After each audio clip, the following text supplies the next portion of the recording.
I was like, All right. you're just starting to play. Like, We're okay. live. I just want to play some fucking Mario. Yeah. All right. But without anybody else. Yeah. I'm your only viewer. Hi, everybody. How's it going? It's Cameron. Max is with me today. And Hello.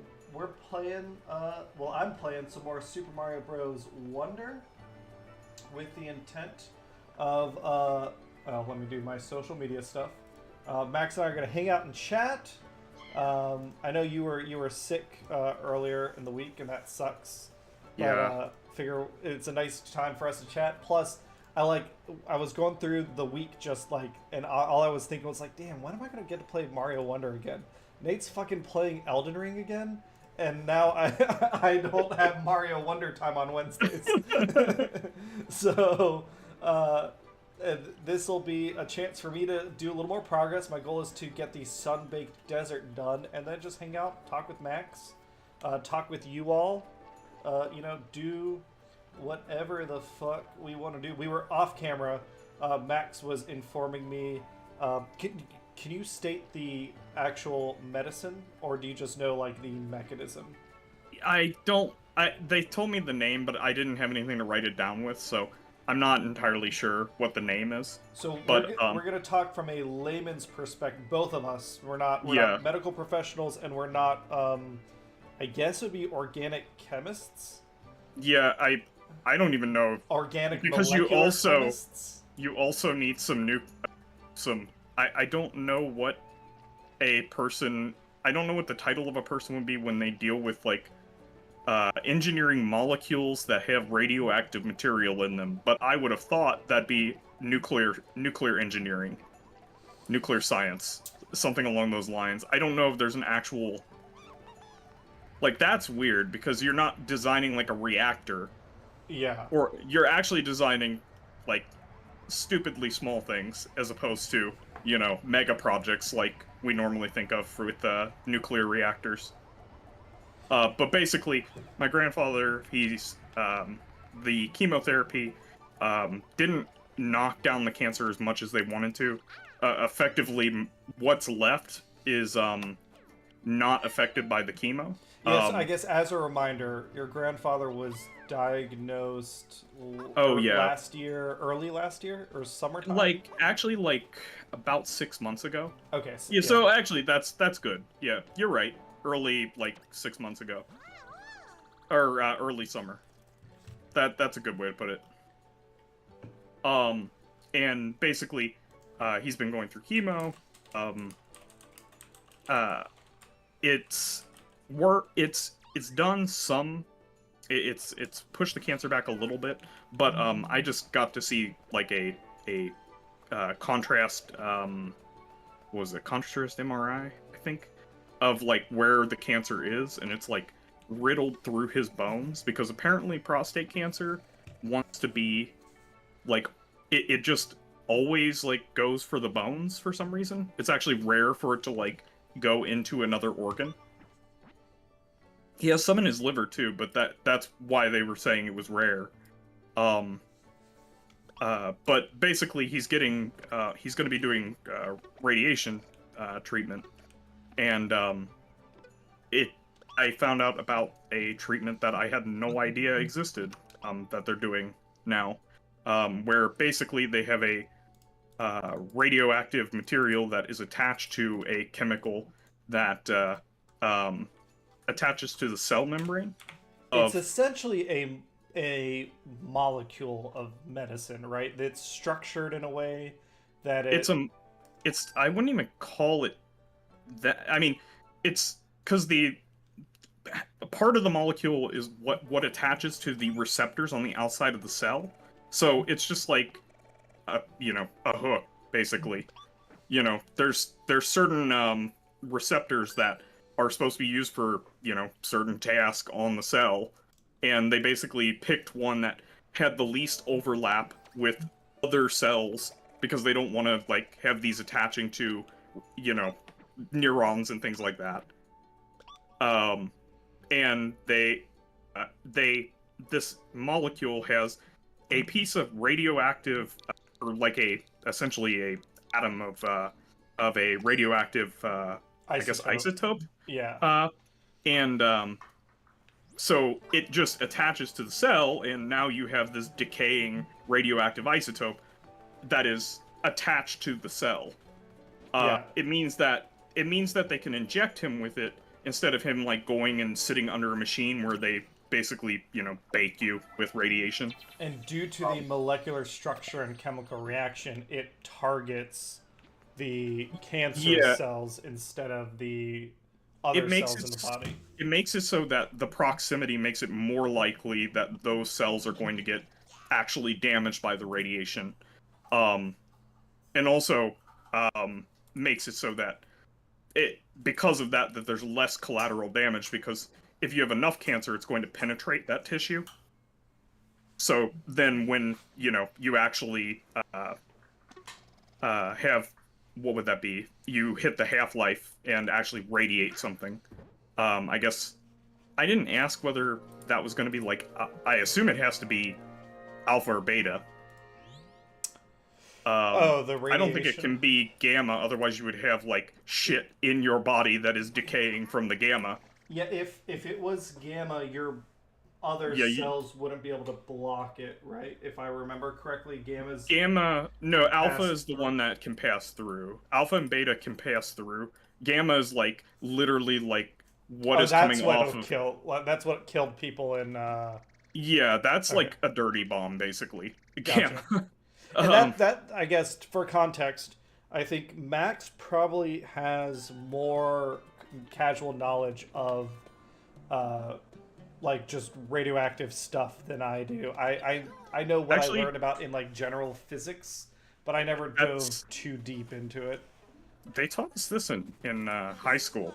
It was kind of weird. We had, as part of our physics class, I assume this is left over from like the Cold War, is that as part of our physics class, they were like, hey, guess what, kids? We're gonna learn today what happens when you're like in this section after the blast, and then this section after the blast.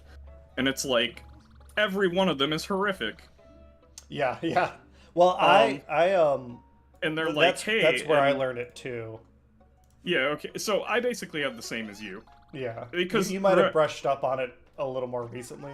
I guess I haven't really thought about it since like college. I watched Chernobyl recently, which got me looking into like Chernobyl is so good. It had me doing like a refresher, because I was like, these symptoms that these people are having seem like amazingly acute, like way too fast, like because even like the one Japanese person who like looked into a nuclear reactor basically kicking on lived longer than some of the people in Chernobyl. Yeah, I'll be curious to see, like with Chernobyl and Oppenheimer, I'll be curious to see if we ever get a movie about the Cheryl. What was it called? The Devil's Reactor? No, the Devil Core. The Devil Core. Like, I feel like that could be a really fun horror movie. I was gonna say, it's just a lot of human error, but yeah, it's a lot of guys being real dumb. Actually, yeah, I was gonna say, maybe cavalierness is more like yeah, the idiot who was like fucking wiggling it with a screwdriver. yeah, and also like he had done this so many times, and he always did it when people were like around. Yeah, he was showing off. So he was basically showing off, like, and that's why I said cavalierness, because I was like, he's basically like, just showing off. Yeah. And I feel like that fits pretty well there. He's smart enough to know that he shouldn't be doing it. Yeah, but he's also egotistical enough to... And he's egotistical enough to, like, die in the most horrible way possible. Yeah. Which, that's something. Yeah, That's an overlap I wasn't expecting. Yeah. I don't know if I told you, but Hannah watched Oppenheimer. Oh, look at that. Oh, shit. Okay, so there are levels actually buried in here that I need to find. That's interesting. Hannah watched Oppenheimer. We watched it over, like, Christmas. Her sister really liked it. You mentioned that. Yeah, and Hannah was very firmly... I mean, I think she appreciated it, but she was not in a emotional position to discuss how good it was compared to Yeah. Barbie. Yeah. To Barb. Yeah. Oh, shit. I don't It's wanna so do weird how those get put together. It almost reminds me of how Animal Crossing and Doom came out at the same time, and it's that. like Oh yeah. these two things that are like not like particularly related, but now they've been related just because of that.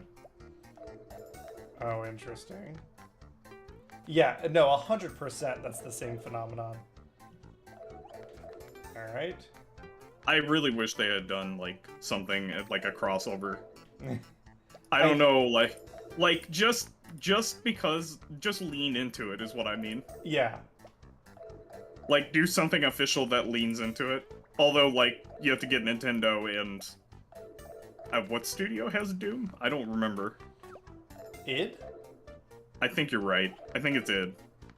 You have to get those two to work together. It's probably not a problem. I guess I don't Nintendo, even know if I it have is, to like, imagine. a thing anymore.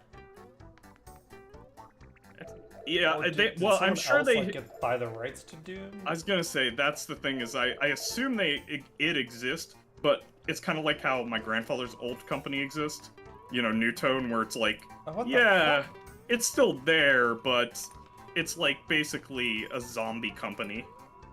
Wait, what the? Oh my god, it's in the fucking foreground. Yeah, Oh my god. Okay. That's clever. awesome. Yeah, that's pretty good. Oh my god. I mean, Mario's the idea in of the Mario with foreground may like yeah, appear. optical illusions is pretty awesome. Oh wait, how do I? Oh, I see. I have to go back the way I came. And you can kind of see it if you look very carefully at the blocks don't line up perfectly. Yeah. Oh, that's good. And That some of the is things are good. casting shadows on the background too. Yeah, yeah, I like that. I like that a lot. Hi, NoobTube. Hi, Cheryl. Hi, Finn and Poe. How's it going, everybody? Oh, fuck. Where did I go? Yeah, Companies, like, doing fun... Like, that's part of the reason everyone loves Smash Bros, right? Yeah. Like, it's a chance for companies to, like, not just be fucking money machines, but to, like, do something human. And I feel like Nintendo's always been kind of good at that, actually. Yeah. Like, yeah, agreed. I mean, I think about how many games that are like, I guess like defining for like their consoles that they own directly, and I'm like, you know, that kind of says something about them, because like you look at Valve and they kind of just decided, you know, we're gonna get out of the gaming thing and just make all the money off of our platform. But Nintendo never really got out of making games, or at least acquiring the games that did well on their console. And then I like that they supporting also stayed in, like, Sega did the opposite. Like, Valve is like, we're just gonna be a marketplace and we're gonna make a console. We'll make a game every now and then. Sega's like, okay, we can't compete in the console wars.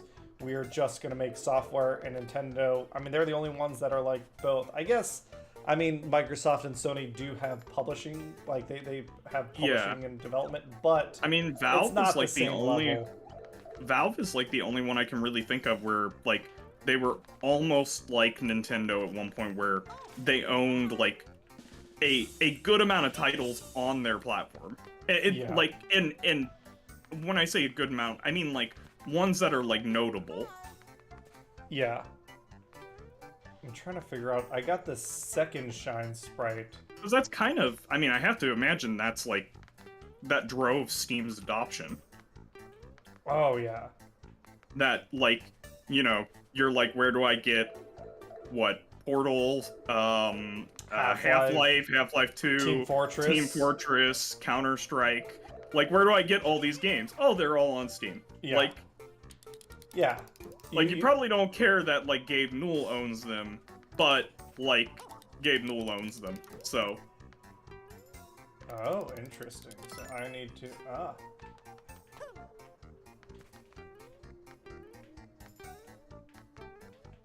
So I need to figure out a way to pull the string out even further.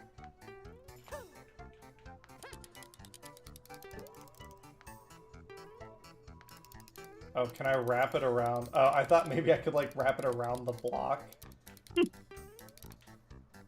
You have to get into the background to do that. Yeah. Actually, that block is like casting some interesting shadows. Yeah. Is this still?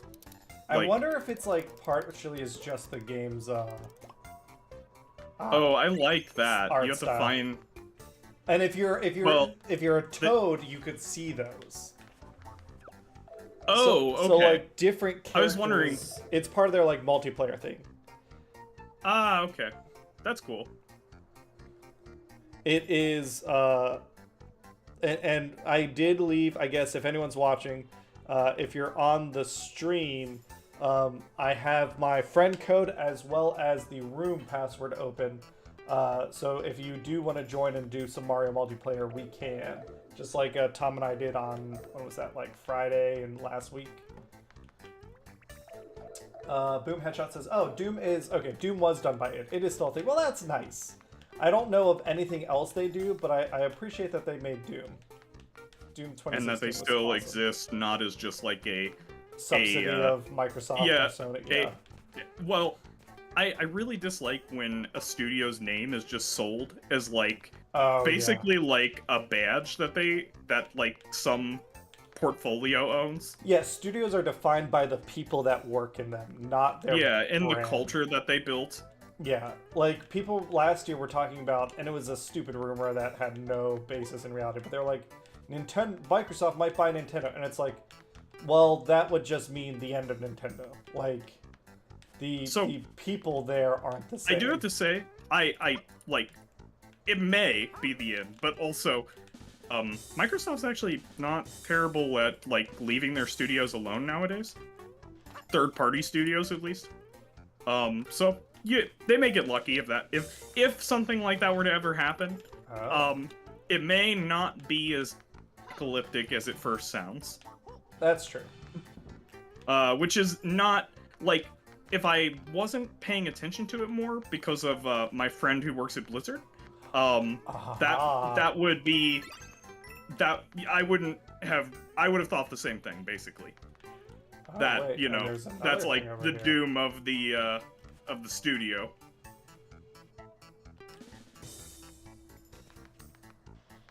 Oh, does that not do anything? It just drops. Alright. Well, that was interesting. There's probably one in the center. Can I get over here? No. Is there, I guess, I mean, it's the first time I think you've been on the stream in 2024. Is there anything you're looking forward to in terms of games and stuff in 2024? Dune 2 movie-wise is like the big thing for me. Did you ever see the first one? Yeah. No, I haven't watched it yet. I've been meaning to, but it's kind of one of those things where I'm like, maybe I'll just wait until they're all, or like, you know, whatever. Oh, we'll definitely do a watch party, yes. Because I'd love to binge them all because, well, I'm used to the original movies and I could actually binge those. So well, what we could probably do. Hey, Hannah. Hey. Not that I, Are you going for a run? Do you want to say hi to Max? I'm not going for it. I'm gonna eat. I'm gonna digest. I'd like to. I made dinner. Thank you. I'm sorry. I didn't eat lunch. Hi, Max. Hey. He says hey. Okay. All right, Buffy. I'm sorry your day at work was so long. That's a wrap on Hannah. Love you. Yeah, when Dune 2, like, when it's get close that weekend or whatever, we should make plans. Because I'd love to just watch the first one again. And we could do watch the first one, then go see, Alright, there's something above me. That's interesting. You mean like the first one, right? Like the one with like Lynch's Dune. With like blimp Harkonnen. Yeah. Although I haven't seen what Harkonnen looks like in the new one. They didn't really get him right in either one because he's supposed to be like. I mean, he would be like. Well, and also shit. like. Okay, look, there's something above. You know how like they had problems with like trying to put Jabba the Hutt in a scene because of like how awkward he is? Yeah. I imagine that's like what trying to put Harkonnen into a scene is like. Is that, like, how do we, like, maneuver around him and, like, actually frame a scene when there's, like, this bulbous anti-grav, like, you know, person floating around the scene? What? God damn it. What do I need to do? What do I need to do? There's clearly something above me. He never fought, did he? I don't, like... No, when he pretty dies, sure he gets thrown out a window. So I read the books recently, or read the first book recently, and I was like, I don't think he fought, but he may have, like, been, you know, attacked. And I was like, that'd be an even more awkward scene, pushing somebody out, like, a window with, his anti-grav suspensors, or whatever they are. His anti-girth. Yeah. His implants, or whatever they are. Paul's sister, like, sabotages those psychically. Oh, yeah. I just got one more. And then he fell and he couldn't get up. Yeah.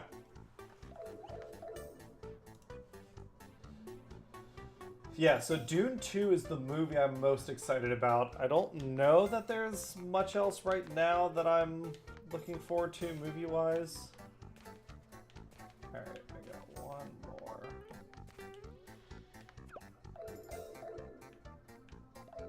I wonder if I could just keep going up here. I wonder... Hold on. Is there anything, I guess, for you? Is there anything? I was trying to think. I feel like there was something I was just... Well, there's that one movie that just came out about the rowing team. During the Olympics that took place in Nazi Germany. Oh, I'm interested in seeing that. Yeah, what was the name of that? Now I'm just gonna put in rowing movie. Yeah, there we go, Google. Thank you. Rowing movie.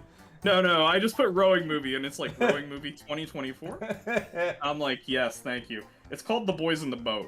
It was done by where is it here? Yeah, the director's George Clooney. Well, which he's a I pretty thought good was director. Yeah. Well, I mean, I know of his works. I wasn't expecting something like this. You know, like a, how do you say, like a historic piece like this that, I mean, it requires a lot of, like, how do you say, props and like a lot of work to get, like, the team actually built up, because for the scenes they have to be rowing. Yeah. Well, he did do Monuments Men, so he's got, like, an interest in that sort of time period. Well, it's not so much that, it's that, like, basically getting the funding. Oh, yeah. Actually seems like it would be, like, I guess he's probably one of the few people who could probably put together the funding. Oh, yeah. Because people are going to trust him to actually, you know, get their return on investment. Yeah. Because, like, basically, you know, for any other movie, you just kind of do a lot of CG. But kind of doesn't work for a movie like this. You put the 300 abs on them. You almost need to do it as like a sports film, right? That's essentially like you need. Except that most sports films don't require like all of the actors to like get up to like the level where they're actually performing it, and also for you to actually like buy the equipment for them to operate. I suppose they could do something where like they obviously actors will need some sort of training to make it look real, but they could do something where they're like towing the rowboats and things like that, little movie magic. Yeah, so I thought about that, but for some reason they don't do that.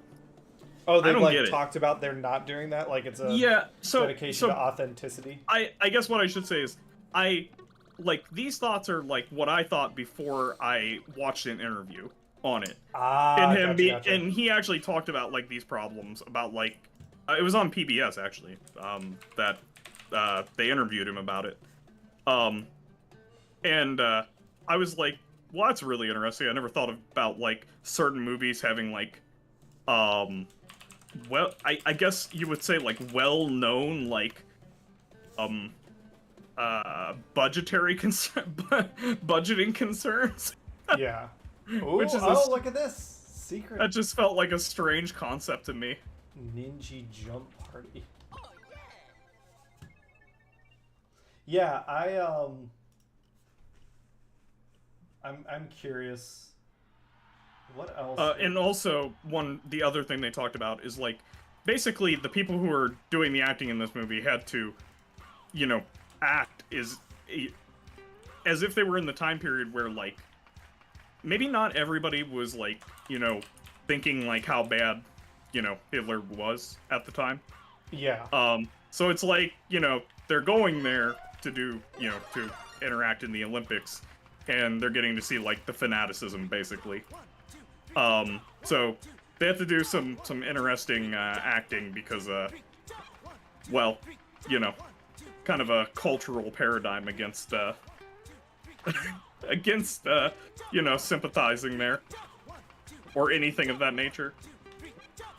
I don't even know how to put it, like a cultural hatred? I don't know. Like, wait. Sorry, I got distracted by chat.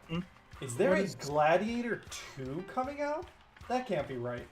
I was gonna say, that's kind of always been something they wanted to do, but I thought it always got kicked down the curb because of, because licensing. the movie ended with the main character's death. Well, I mean, he wore a mask for quite a bit of it. I assume that's what they would do, is they would just basically, you know, have another character become the gladiator. And he was so popular in the arena that... Oh my god, it's key to my... Okay. Hold on. Duh.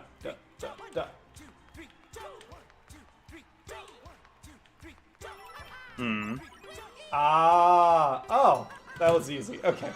It was literally just, can you time the jump? Oh, shit. Nope, never mind.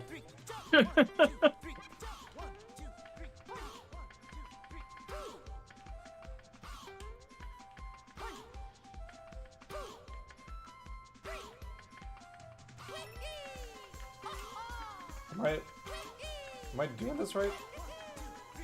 I don't know. Fuck. One. Ah.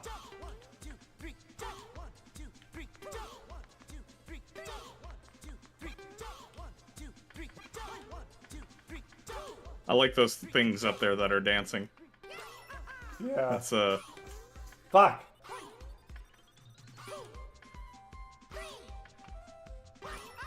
I don't know what they are, but they seem pretty happy with their lives. I think they're ninjas, because that's what this is called.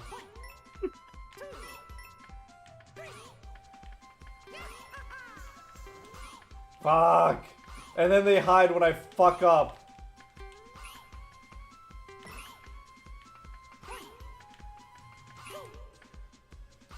I recognize, chat, we are not having a conversation now. This... Yeah, Max can talk. I am fucking... I didn't want to, I was... Since this is somewhat sound-based, I was like, I'm not sure if I should, Yeah, we'll finish this level and then we'll go back to talking about movies. Yeah. God damn it! I guess Furiosa. Nope. I gotta, like, tap my foot.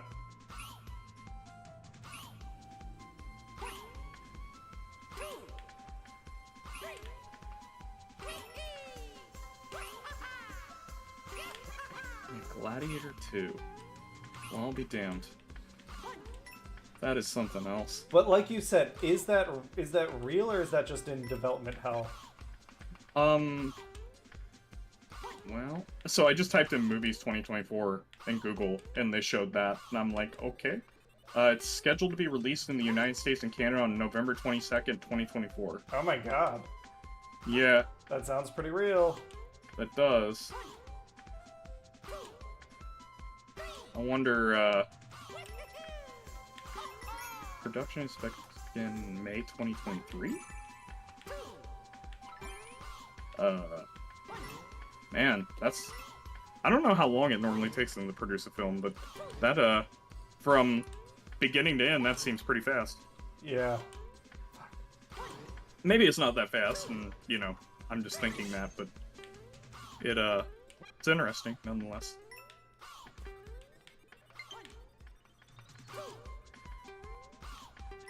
Friend request received.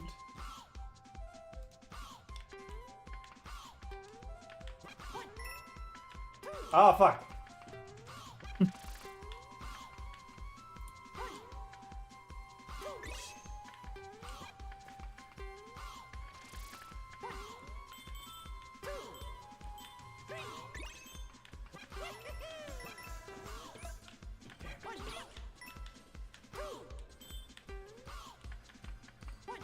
Was it in here?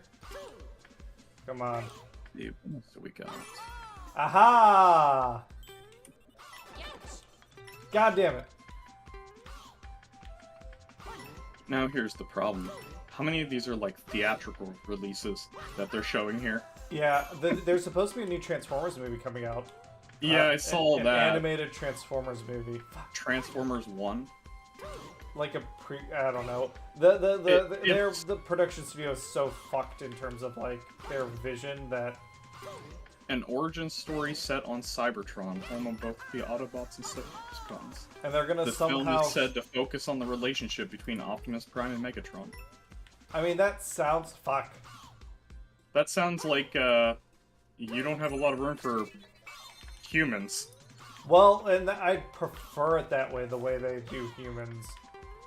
But I was thinking that, but at the same time, I was like, well, I guess the series, even though it feels like it would benefit from basically using the humans as a lens to view the, you know, Transformers through, that, like you said, it, or what, like you implied, it typically, squanders that.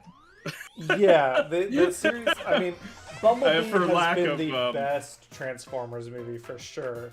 And he but, didn't talk. Yeah, he didn't talk. But I think by now, with like 8 or 9 Transformers, or maybe it's 7 Transformers movies out, they no longer need the humans, and the humans are kind of just a distraction. Yeah, I really love Bumblebee. It's my favorite Transformers movie. I think it's just a really solid movie. It's a good story told well. I will say, one thing I love about the humans in the newer movies is that they're, like, our weaponry is actually effective against, like, some of them. Some of the Autobots and Decepticons. Which I kind of like the idea of basically, like, a bunch of, like, effectively, like, Gretchen or Grotz from 40K being able to, like, you know, deal damage to them. It's their equivalent. I think it's neat, but the frustrating thing that has happened is that it has allowed Michael Bay to make the movies more about like military porn and like just humans killing Transformers than about the Transformers characters. You're actually right. That I didn't think about it that way, but that is a problem. That doesn't do the series much justice. Yeah, and basically, like, I think in the hands of a different storyteller, it would be a really cool thing. Okay, got it. Find the 3 questions. I find it interesting that more or less the humans are like, how do I say it? They're completely at the mercy of both sides in other canons or other like timelines I've watched or read. They're just kind of spectators on their own planet. Which is not a great prospect to basically have both of them show up and be like, yeah, we're gonna use your planet as a neutral ground to fight our battle on. Ms. DeLuna, you want to play some Mario Bros. Wonder? I'm sorry about all the infrastructure damage, collateral damage. Yeah. Yeah, I'll be curious to see what happens with Transformers 1. Bumblebee felt like 2 steps forward, and in some ways Rise of the Beast felt like a step back. There were a lot of things I liked about Rise of the Beast. It's still probably my second favorite live-action Transformers movie. Oh, Armadillo! Oh, fuck, Armadillo. But the fact that it was like and I've done this rant before, so I'm not going to do it again, but Lorenzo Bonnet-Spura, the producer that's like one of Michael Bay's hack friends, is like so insistent that the new movies are somehow related to the old is really, really annoying. Oh. Ooh, thank you, Miss DeLuna. Thank you. Well, then let's do some things. I would love to see like a canon, but from what you've told me, that is like basically impossible. Like trying to get all these things to mesh. Yes. Because I think I was asking you about like the what is it, the Matrix of Leadership and like all that random stuff. And like based on the canon that you're in, like somebody took it in a very different direction. Well, it's just like Gundam, right? Like the different Gundam shows actually are like different universes. Well, I was gonna say like what Gundanium is in different universes, yes. or whether the Gundam even has it at all. Yeah, it's really funny in the original Gundam series. They even make a joke about it at one point. Gundam is basically a marketing term. There's a really funny scene in Thunderbolt, I think, when they're like, yeah, this is the new, like, full armor Gundam, blah, blah, blah. And the general they're, like, pitching it to is like, didn't you guys show this to me 6 months ago and call it, like, a gun cannon? You just, like, replaced the fucking head. and you're caught, like, it's, like, real military, Yeah, I was gonna say, this is, like, just real military procurement. Yeah. Ooh. Like, we changed the label on it. Yeah. Oh, it's so good. And the upcharge. Oh. Ah, fuck. Mr. Luna, I'm sorry. I just suck. That's the problem here. You are a wonderful guide. I am just fucking terrible at this game. Well. I saw somebody mention Deadpool 3. I haven't been keeping up with the, with Deadpools. I saw the first one. I didn't see the second one. The second one's pretty good. I mean, I'll probably see the third one. I mean, they all... I guess... I've seen scenes from the second one, just, like, randomly on YouTube. So, yeah. like, it seems fine. Like, it seems like, at least from, the parts I saw, that, they've kept it up. They've kept up what made Deadpool fun. Yes. So. And I feel like Ryan Reynolds really likes the Deadpool project, so he's not... he wouldn't sign up for, like, another soulless sequel. It's still gonna feel like Deadpool, even though Disney's got it. Is Thunderbolt just, Marvel's version of, Suicide Squad? Oh, the Thunderbolts? Yeah, I think so. Okay. Is that, like, more recent? Or was that something that always existed, in Marvel Comics since, like, the beginning? I feel like it's been a thing since, like, the 90s. Or 80s, maybe, even. Actually, you know where that probably comes from is the Dirty Dozen. Probably ever since the Dirty Dozen comic books have had me, I'm so the bad concept at everything. Of let's make a penal squad and send them on a suicide mission.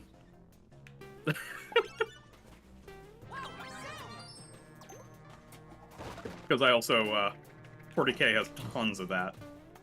But they actually have a squad, or they had a squad of special characters called the Last Chancers, where, at least in 3rd edition, the way you fielded them is you literally had just, I think it was like 12 guys, and it didn't matter how many points your opponent brought, that's all you got.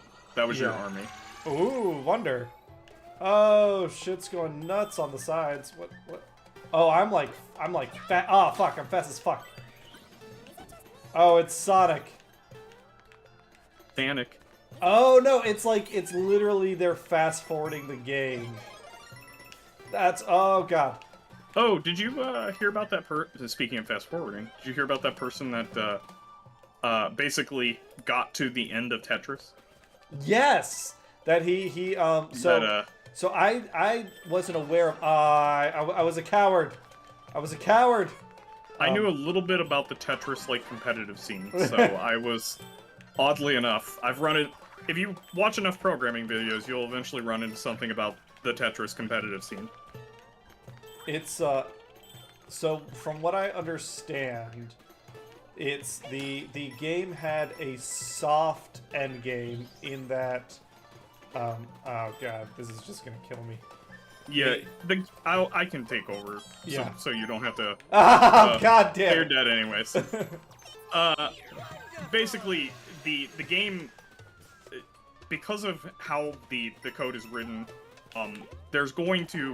you're eventually going to run out of actual memory for the game where it can be Yes. allocated. And they actually know on what levels doing certain actions are going to cause the game to allocate a certain amount of memory, and then over-allocate for what's available, causing... I love the idea, I mean, because it's such a classic game, it's so good, but it also, like, it's so simple that they could figure that out. Like, the idea of trying to do something like that these days is impossible. Yeah. Yeah, well, and also I love that they, like, they used a bot. Somebody wrote a bot to, like, go through and, so before anybody made it this far, somebody wrote a bot that basically played, like, perfect Tetris, essentially. Yeah. And, what they did is they had it, go through and play each level, because some people had gotten past, gone far enough that it was overflowing, and basically selecting the color for the bricks from a spot in memory that it shouldn't be. Yeah, I saw that. So one person, like, they got really far past where they should, but the bricks were essentially invisible to the human eye. Right? Yeah, because you get the what was it, like, dusk background or whatever they were calling it. The person who did that named every single one of the color schemes. I can't remember what they named that one, but that one was one of the ones where I was like, well, I guess you just lose at this point, because, they turned off, accessibility. Yeah. Accessibility disabled. It's, yeah, so I didn't see the run live, but I went and watched it after the fact. It was so, I mean, because it's like, the record holder who was the first one to ever, like, crash the game. I think they're 12 or 13 or something. Yeah, they're very young. I don't know how old they are, but they have to be somewhere around that age. That was pretty funny when I saw that. I was like, oh, okay. I also thought it was really cool. Something, even though I knew about the Tetris competitive scene because of just, like, random programming videos that talk about the intricacies of, like, how Tetris is coded, I didn't know about all the oddities that occur with that game for defeating basically the input, like how much you can input at a time, because once you got to the final, like, stage, there was a level of... You can't play it in real time, right? Yeah, you can't play it in real time, so you actually have to use this, like, method of tapping on the controller that allows you to input more input than you would normally be able to. I think it's... Thank you, Mr. Luna. Oh, shit. Yeah. I think it was... because the same technique, I think, was used in, like, shine diving or something in... God, I'm probably not using the right word, but in Smash Bros. Melee, where you hold the button, you hold your finger against the button, but then you're rolling the controller to get the inputs actually, fast enough. There you go. That's what the term was. Rolling. Yeah,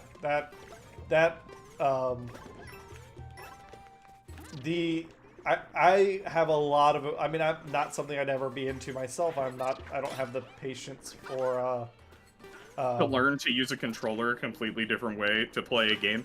Yeah. But it is That is a super level of cool. dedication that's pretty amazing. And I mean, I Oh, appreciate and also, that there are people out there that do that, so I can.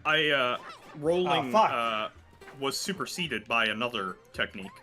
I can't remember what that Or other no, technique I think was, but rolling superseded the other one, right? I thought rolling was the first one, but I'd have to go back and check. I think it was called like hyper tapping, and then they replaced okay, it with rolling. yeah, no, you're right. It was hyper tapping. But that idea, I mean, but that part I didn't know about before I, basically watched a video on it. I was like, I had seen like where they talked about the intricacies of the game and like how certain things were changed with the ROM for competitive. But I hadn't seen or I hadn't heard anything about the what the players are doing with their controllers to even be able to to function. Yeah. For the game to be playable. It's so cool. And like now they're like discussing about, okay, what's the next thing we do? Do we like allow for a mod of the game to? Yeah. So, did you hear about how they're thinking of? It's almost like the next challenge would be you like working with the game to beat the garbage collection. Yeah. Because you would basically be trying to go as long as possible without crashing the game. Which means that there's certain spots where you wouldn't be able to complete a Tetris because you would overflow the memory. Oh, what's happening here? And I love that idea. Oh, we gotta go backwards. In like C#, that would basically be like, I mean that in like a managed language, that's your garbage collector usually takes care of a lot of that stuff. Yeah, it prevents. And I like the idea over... of the player, like part of the game is now garbage collection. Like, do I have enough RAM? Do I have enough Can I spare manage... but Yeah, it's not even RAM on that thing. It's like it's gonna be like I don't even know that. I'd have to look at like how that thing was configured. I'm assuming that's actually like going to be cache, like for some processor. Well, and I'm probably even being too generous there. Oh, this is kind of cool. Oh shit! Yeah, it. Oh, fuck me, fuck me! No, I'm done. Oh, it's over.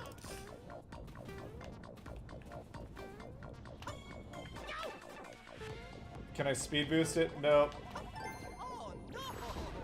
So something I've talked to a friend at LCS a couple times about this. Something I really miss about old NES games and cartridges in general is that you could have specific hardware on the cartridge that like made your game pretty unique, actually. Because they have like their own little. Yeah, I mean when you ship a CD, I mean, not that we even do that nowadays. Those are all gonna be the same. It's not like you can stick a little speaker on it or anything like that. Like there was one NES game that had like basically, like the little, the annoying like beeper thing that they put in computers occasionally. I don't know why they ever put those things in there. They're horrible. But basically, it's like one of those. There is a NES game that has like one of those in it. I don't remember why, but it basically can play sound out of its own cartridge. I remember my favorite it's example not of that a is Pokemon Gold and feature. Silver, where they had the clock. Like the cartridge had a little battery, so you could maintain a real world clock. Yeah. And then when the battery dies, that's you're one of the essentially more frozen useful. in time. Yeah. That's so. There's a couple things there. One of them is that like you actually just like add on more like RAM, basically more processing power. That's like one of the useful ways I've seen it used. The other way is actually adding like adding on like peripherals, which is weird. And when I say peripherals, I'm being really loose with that term there because I'm talking about like that stupid speaker. Like Yeah. that thing's just annoying. I don't know why anybody would want that on their cartridge. But like at the same time, I'm all for somebody experimenting. I'm like, at least you tried. Like nowadays, you can't even do that. But I feel like that's something that's is disappointing that we've lost. And Tetris is a really good example of that, where it's like the cartridge actually matters. Like the implementation of the hardware is intrinsically linked to that. Now, I wouldn't ever want to develop under those conditions, but you know, that's but I'm willing to commit other people to it. You're willing to enjoy the fruits of their labors. Yeah. I gotcha. Yeah. I'm willing to, you know, take a back seat and be a manager on this project. I mean, managing's hard work. You gotta tell them what corporate I have wants. to. I was gonna say I have to set like demands that are impossible for them to achieve. Yeah. But have plausible deniability. Yeah. And you gotta make sure you get out of the position before, Yeah. I gotta have a fall guy. yeah. There's a lot of, like, you know, Oh, groundwork. fuck. Oh, that's kind of cute. Little dry... What is that, a dry chomp, essentially? Woo!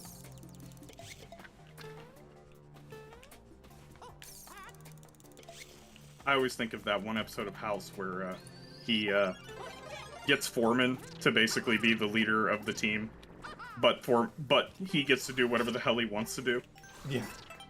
He's like, so you do all the like annoying stuff, and you have to take the blame for when you can't control me. I'm like, perfection. That's how it's done.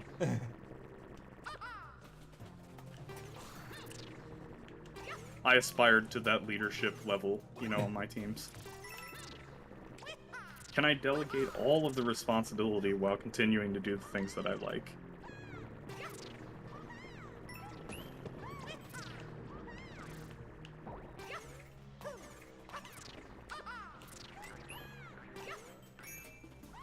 Yeah, But yeah, that Tetris thing was really awesome. it's so cool that such a, like, classic game is so, yeah, like, it's still around. Yeah. I think that's one of the most interesting parts of it, is that there's this massive scene for a game that is rather basic, but also like is basic and ancient. I think to some extent that helps. Oh, absolutely. Like I think nowadays, like, games don't have that longevity because they're so complicated. Yeah. Like, how do you begin to...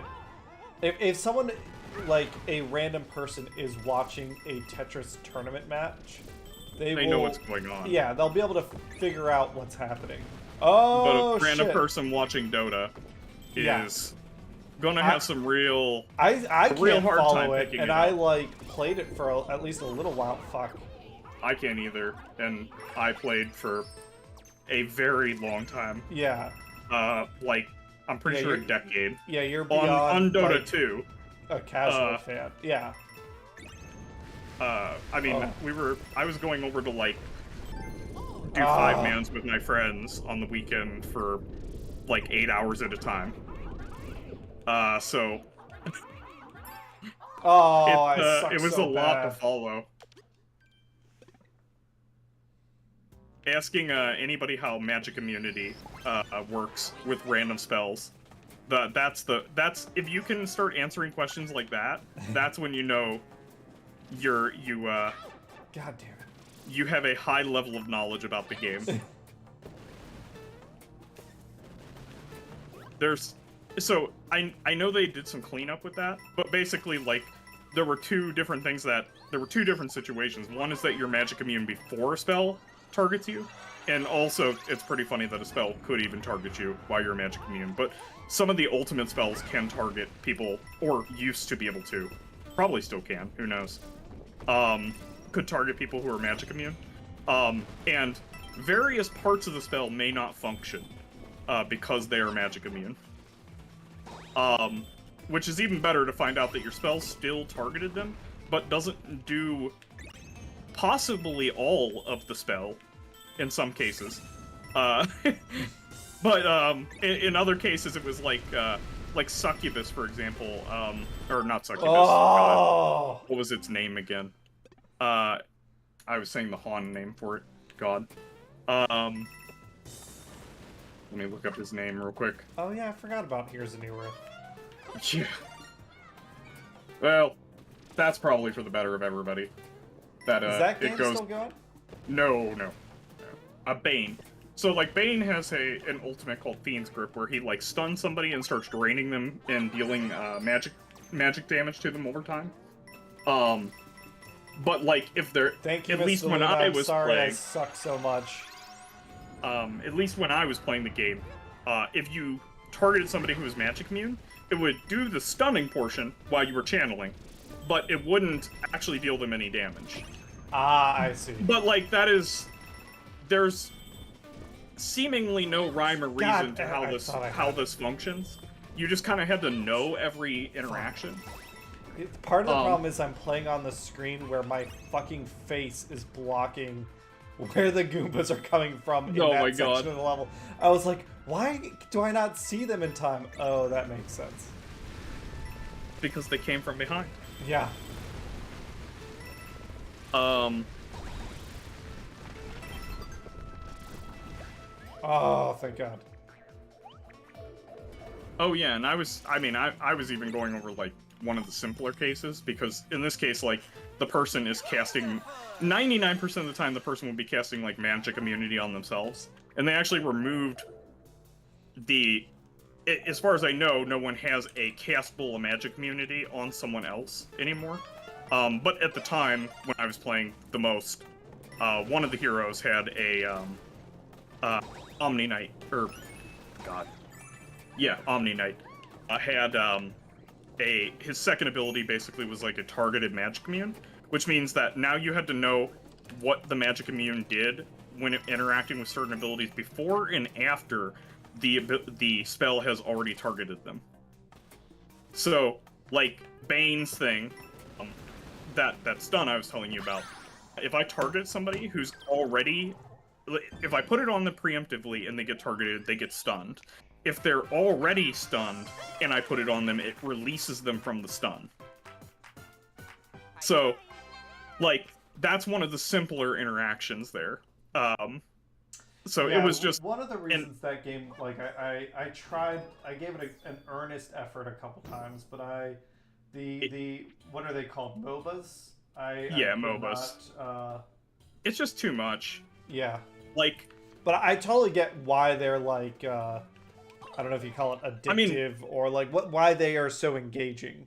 I really like the level of detail there, but I understand that, like, that is probably not good for the game either, for like wide adoption. Yeah. If you plan on having like a pro, basically like an NFL of the game, then I think that's good. It makes the viewing harder too, so. Ah, I see how this works. Yeah, it's an acronym. It is Oh, Han? Yes, HON, Heroes of New Earth. Heroes of New Earth. It was made by a company called Woo! Miss DeLuna, we did it! Not Miss, I'm sorry. It's not that you are declaring you are unmarried, you are leaving it ambiguous and mysterious. Let's see here. Oh, Ms. DeLuna. So, oh, and another secret. How many secrets do you have, Ms. DeLuna? Oh! Secret. Hey, Captain Toad. S2 Games. Yeah, okay, it was S2 Games that made it. They made, like, Savage Battle for New Earth, and Woo! which is a really cool like first-person shooter RTS game where one person played the RTS and built buildings for you using workers, and everybody else queued in as a somebody playing from first person. So like someone's playing Overwatch and someone's playing an and somebody, RTS. one person on each team is playing Warcraft 3, and everybody else is playing Overwatch. And I kind of dig. I like that sort of asymmetrical gameplay. Exactly, and the weapons that you're allowed to the upgrades and weapons that you can queue in with, come from the buildings that and upgrades that you're Oh shit. the person playing WC3 has paid for. It was actually like one of the I wish the company, pretty sure they're gone now. Yeah, defunct in 2018. It's the thing that I wish the company had managed to stick around for. Yeah. Because like Savage was great. I don't think there's anything else like it. Yeah, I think it I like died the with idea them. of them like they're like, okay, we have this IP, we have these character designs in this world we built. Let's like do. It's the Eve thing that I really like, which is like, we have this world. Let's create different gameplay ways to explore it. It's the part that Eve always messes up with, though. Yeah, yeah. And actually, Han was going really well, except for their their, I guess it was their CEO owner. Like he was both, if I remember right, Malikan. Yeah, Mark Malikan Defrost. That guy was like a PR disaster. And he didn't even have like Elon Musk to base it off of. Did Elon Musk watch some of his behavior and be like, I know what I must do now? Yeah, like he was something else.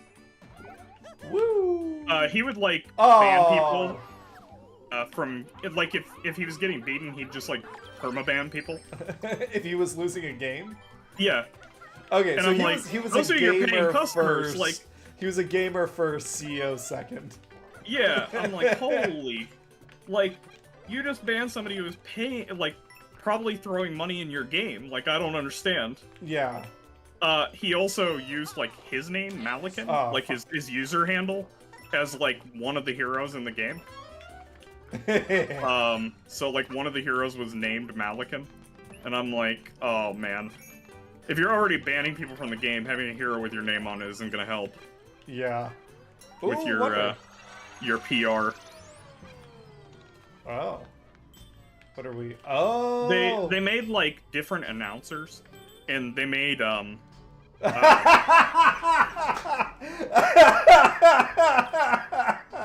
Sorry, I don't know if you saw that. No, I missed it. What just happened? Like, time slowed down, and it fucked up my timing on a hole, and I just, like, dove straight into the abyss.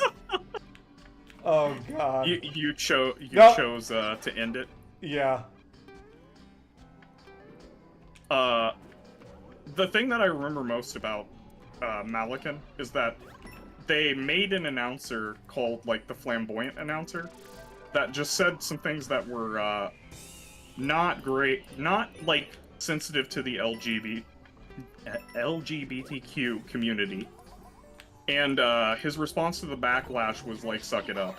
Oh my god. And I'm like, okay, they need to, like, yeah, you know, stop you from posting for your company. Yeah, there are people who have CEOs that have time to be shitty on social media. Yeah, I'm like, God, guys, give him some busy work. Yeah. Clearly. Can't you, like, make some bots he plays against and he, like, permabans those every once in a while to feel powerful? I don't know. Like, get an intern to work on that project. Yeah. Oh, God. That's hilarious and dumb. Yeah. As far as I know, he's, like, the reason that this game... Because they were first to market for, Dota 2, like, client way before, like, Valve. I mean, I think it was, like, more than a year. Secret shop. Yeah, That was 2003? When did Dota 2 come out? Oh, I do want a fast dash. I I definitely like Dota 2. I think came out like 2 or 3 years after, but it does have the branding, right? And they got Ice Frog over there. Yeah, yeah. The branding was the most important part, but well, and Ice Frog actually worked on New Earth as well. Oh, I didn't realize that. Yeah, so it actually sucks because we lost some really good designs that he came up with for that game. We basically lost them to Heroes of New Earth because he couldn't just like copy them directly. IP stuff, yeah. Yeah. Shanice, yeah, I don't know either. I mean, Boom Headshot, Proto Musk. The problem is Proto Musk sounds like an awful science fiction term. We gotta use the Proto Musk. Yeah. It's the like Musk Neanderthal. I don't even like. Ah, there we go. Man. So they were actually 3 years ahead.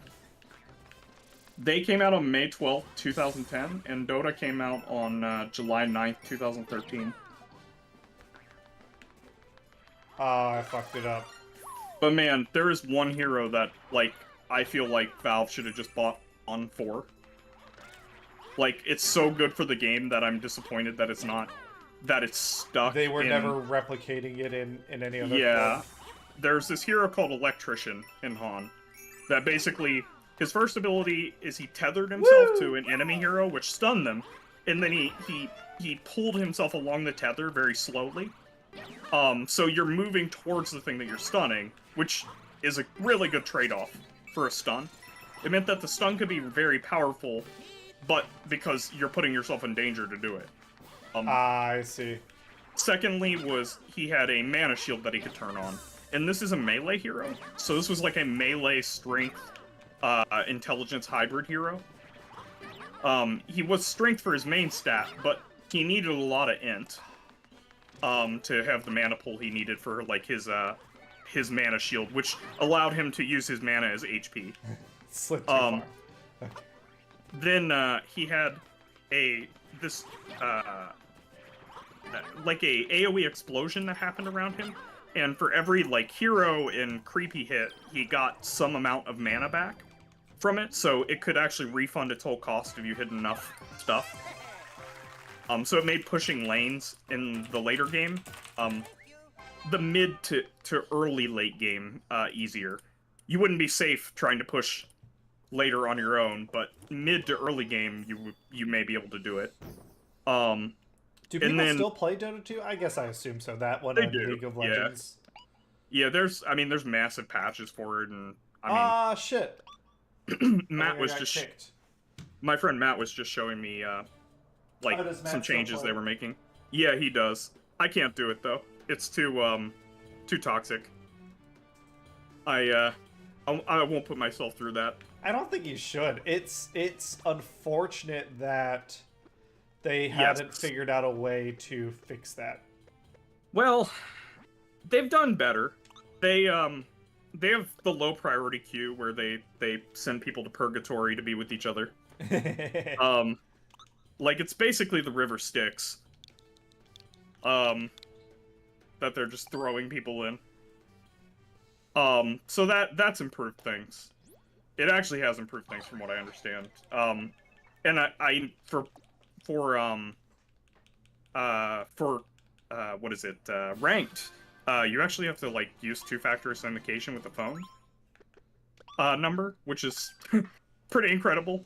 Yeah. I mean, it's not that you can't spoof that, but it does take an extra level of work to do. I wonder, did they ever do something where they like implement It's more about like give someone a thumbs up if they're being nice, and then the people that have more thumbs up get better priority on things? They did, but they also had a thumbs down that like sent people to the low priority queue. Yeah. And, I mean, it wasn't too hard to, like, end up with enough of them in a game. Because basically, if you queued with, like, 5 random people, and your team thought you were the reason that you lost, you were going to the Styx. Gotcha. And Battling Banjo started playing. you could hear the screams of the So- LP or the low priority queue people in the think- distance. Switching over to channel stuff and things real quick. So we I guess update to chat and stuff. We have a meeting scheduled for this Saturday that's going to be kind of talking about what we want to do for the year, that sort of thing. But one of my goals, last year, one of my goals, which we didn't achieve, I was going to build Hannah a computer so we could play Baldur's Gate 3 together with the house hunting and paying for inspections and oh, I don't know if I told you, Max, we're not getting the house. Oh, what? It at post inspection, like they were just doing the math on how much the issues were gonna cost us. Oh yeah, wasn't It this just house wasn't- old? Yeah, but that, like, I love that about it. Yeah, that it was antiqued. Yeah, but But it had a good patina. yeah. But it like, you can have an old house and it so the biggest issue was there was recent evidence of termites, Ah, which yeah, that's sucks. not good. Oh fuck! Oh, snakes. But they had been renovated in 2021, and we like, because of the renovations and the fact that there was still evidence of termites, we didn't have a good idea of what could be beneath the renovations, unfortunately. Could even be more Oh termites. fuck! Yeah, yeah, exactly. That's the big problem. So we ended up withdrawing our bid. You get down to the asbestos strata of your foundation. Yeah. Okay, let's see this again. What are we doing? When your foundation starts to have strata of its own. Oh, god damn it. I always think about that in Europe. There's probably like places where it's like, yeah, once we get deep enough, we get to the Roman road that used to be here. And I love the idea of that, and Hannah did too, but What secret Roman road? yeah. So it was a $400,000 house that would have cost us another like $150,000 to fix up. We just, that Yeah. puts it outside of our budget. Definitely. You'd so- have to be location would have to be doing a lot for you there for Yeah. that to Oh, thank you, Ms. pay Deluna. off. So, what we're still looking, but because of that, I think when I had said that I was gonna wait to build the PC, that might happen a little earlier than planned. My plan is, I want to beat Legend of Zelda, and then after I beat Legend of Zelda, fuck me. I want to switch over to fuck me forever. God damn it. And I'm dead. Yep. Sorry. Then I want to switch over to Baldur's Gate 3. So Okay. probably. Well, I was just thinking, since we're gonna be watching Mad Max this weekend, Yeah. I'll bring the parts with me. Oh yeah. So even we'll if I mean, if you we'll don't get use them, you can just return them to me. Oh no, I'm absolutely least- gonna use them Okay. because that'll save I just me meant like so 500 because bucks. you were talking the other day about like Oh, not fuck, just evil wanting Mark. like surprise junk. And if you ended up not using these would definitely qualify as surprise junk. Even worse because like trying to store these things so they can be reused later is kind of a pain. In my experience. Oh yeah, they're like kind of delicate. Yeah, at least you don't want to find out later that Oh, like the goddamn it. reason that they're not functioning anymore is because of something you did. You know, like that. So What I am always like doing? whenever I store them, I'm like, oh man, I have to dedicate so much space to this, so they're not like scraping on things basically, but also like I'm just wasting a ton of space on them because what are the odds I'll use these parts? Yeah. No, I feel the same way. I think I still have some old upgrade parts, but nothing that, because I hadn't upgraded my PC recently, nothing that would be I have- useful for Hannah. Almost every PC I've ever owned. still. Because I'm like... First off, I kept them because I'm like, parts. And then secondly, I'm like... all the effort to make sure like a hard drive is actually like blown away is a real pain. God knows, like... I mean, presumably, like, my second PC I ever had, like, there's nothing that's useful on it that anybody could use. But, like, once you start going back a little bit on certain hard drives, I'm like, I guess there could be, like, credit card information on there. I don't know what I did back in those days. Like... Yeah, I guess at that point, what do you try and physically destroy it? So, I would go with, well, and I would need a shotgun for this, unfortunately. I don't own one. But my, the old head of our systems department at LCS, he would take them out and put solid slug through them. Makes sense. And I'm like, technically that's not gonna get, like, that's not guaranteed, but for, like, me, that's fine. Yeah. You know, I'm not, like, trying to dodge, like, the NSA here. So... Fuck. Oh, fuck me! Yeah, if a state actor is ever looking into me, then, you know, I give up. I'm not putting in that much effort.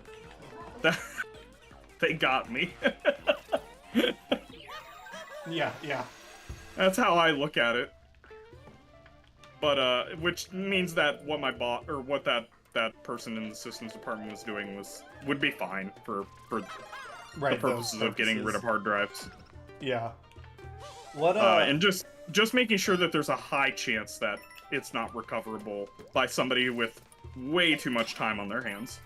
Aside from us doing Baldur's Gate, is there anything you're looking forward to in terms of gaming for 2024? Well, I mean, I'm always looking forward to, like, Dwarf Fortress and Victoria 3 patches. Probably Victoria 3 patches the most. Oh, fuck it. Because I just want to see them, like, add more, like, history events I had no idea, you know, occurred.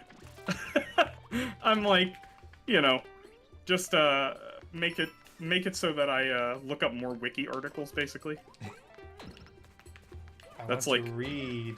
That's like a huge portion of my enjoyment of this game is being like, yeah, teach me of things I had no idea about. Facts. Yeah.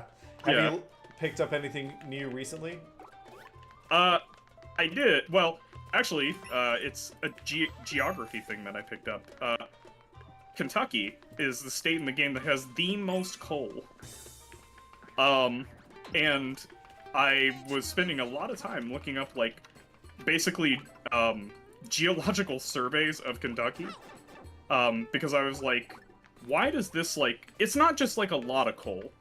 Like, most states only have, like, at most 60 coal in them. Kentucky has 140 in the game. And I'm like, that's not just, like, a lot. That's, like, more than 2 times, like, what other states have. And so I started looking into it, because I was like, this isn't, like, necessarily historical. It's like, why the hell is Kentucky, like, apparently their bedrock is made of coal, and I found out they actually have 2 coal fields inside of that area, which basically, like, the coal field on the west side of the state is more like the coal fields that, like, Ms. DeLuna, I'm sorry, the other states in the game have. Like, it's kind of an average-sized coal field for, like, Earth, basically. Then on the right-hand side of Kentucky, it, like, overlaps this, like, massive coal field that's, all through the Appalachian Mountains. And that thing is just, like, ridiculous, the amount of coal that's in it. So basically, like, I was looking up, you know, the numbers to try to, like, even put it into scale. Because also I have a hard time, like, envisioning, you know, what is this a lot? And I found out that, like, that state, it's about 2.5 times more coal than, like, any other state in another country, you know, where they draw their borders for their states. So, that was neat, learning that. That is really interesting. And that, like, even though they've been mining it for, like, about 200 years now, they've only removed, like, 13% of the coal there. Yeah, not that I want to go for 100% there. I am perfectly okay not being a completionist on this one. they can leave it there. It doesn't have to come up. But, you know, it's pretty incredible that they've been, like... I mean, they've gone through it. They've been mining it for so long. They've only got 13%, and they've gone through, like, 3 iterations of mining techniques over this period of time. Like, you have shaft mine, like, old shaft mining. You have strip mining. You have slope mining. And then you finally get to today where they're basically doing a shaft that they then carry vehicles down to then, like, drill out hallways with, like, where they leave basically vertical columns in between them.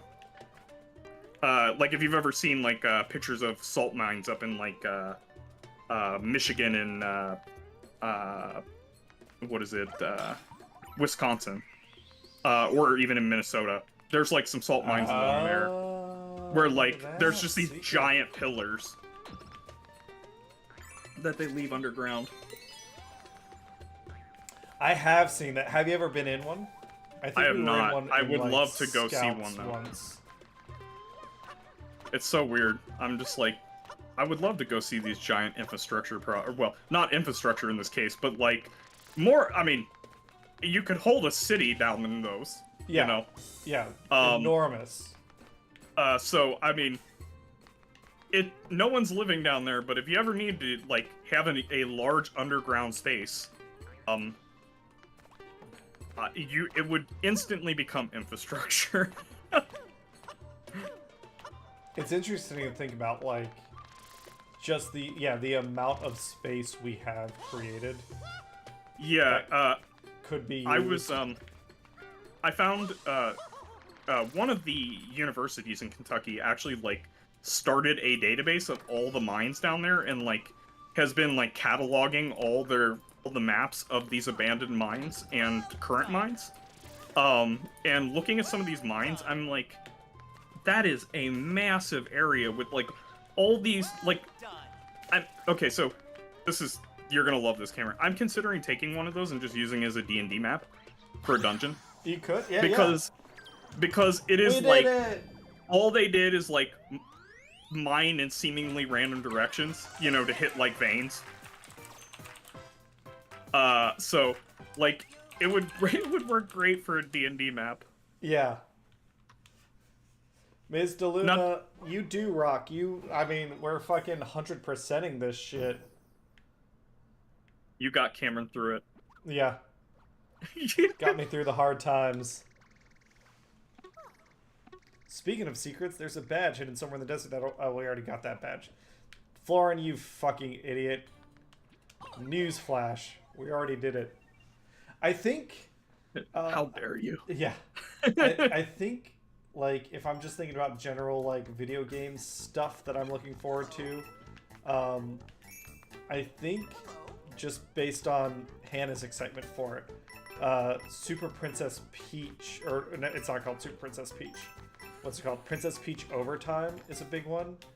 And then, I don't know if you were sick, but we played the Super Mario RPG, and now Hannah's jonesing for, like, more Mario RPG stuff, Paper Mario maybe. That's cool. So I'm, like, getting us, like, together for that would be a ton of fun. What am I? I would love to. Because I really need to play that game. Oh, would you want to be the one that plays it? It seems like basically what I'm always looking for when I'm looking for, tactical RPGs. I know it's not a tactical RPG, but I'm just saying that, like, it fits. The mechanics are very much in line with some of the things I'm looking for when I'm looking for a tactical RPG. It won't be perfect, but, you know, no grid. Yeah. But, it seems pretty good nonetheless. Maybe we do that sometime. We do a little a little Paper Mario on the 64. That'd be cool. But yeah, that would be like what's a the player paper? game. Oh, go ahead. What's the Paper Mario like that's on the Super Nintendo? Is that one? There is not one on the Super Nintendo. That's Super Mario RPG, which we... Oh, I thought that was a Paper Mario. Okay. No, I'd say it's definitely a spiritual predecessor. It defined a lot of things, and they just so what we played for Extra Life was the remake on Switch, and it's awesome. Okay. It's also short. You could beat it in like 12 to 15 hours if you ever want to just like pick it up. Well, I definitely do at some point. Like, well, it's been on my list forever, of like, but I saved these things, Cameron. I'm like, I don't get games that seem like they're gonna scratch that itch very often. Yeah. So like, I have to hoard them, save them for a rainy day. Yeah. And then I pick one up and I'm like, man, I can't believe I haven't played this, all the way until now. And then I remind myself that it was, deliberate.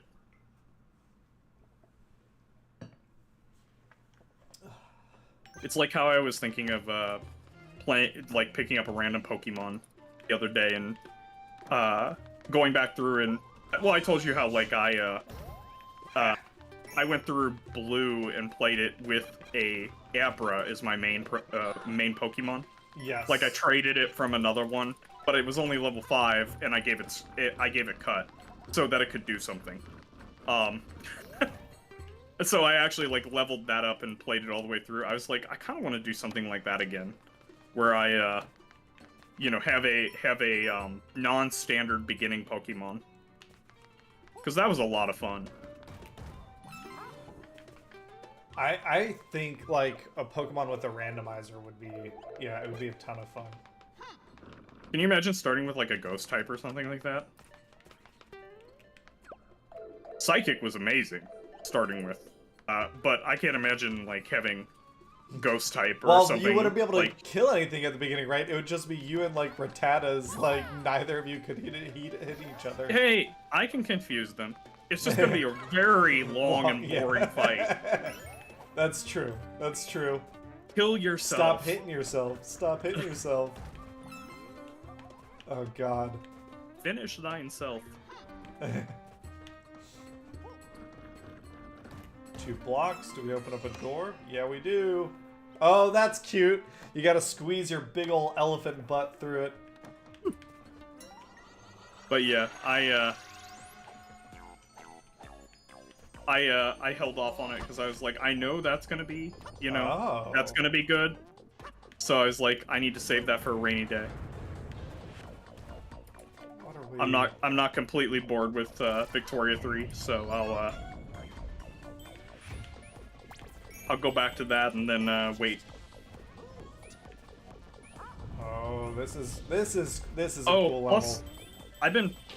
I just played TI3 again, which that's always great.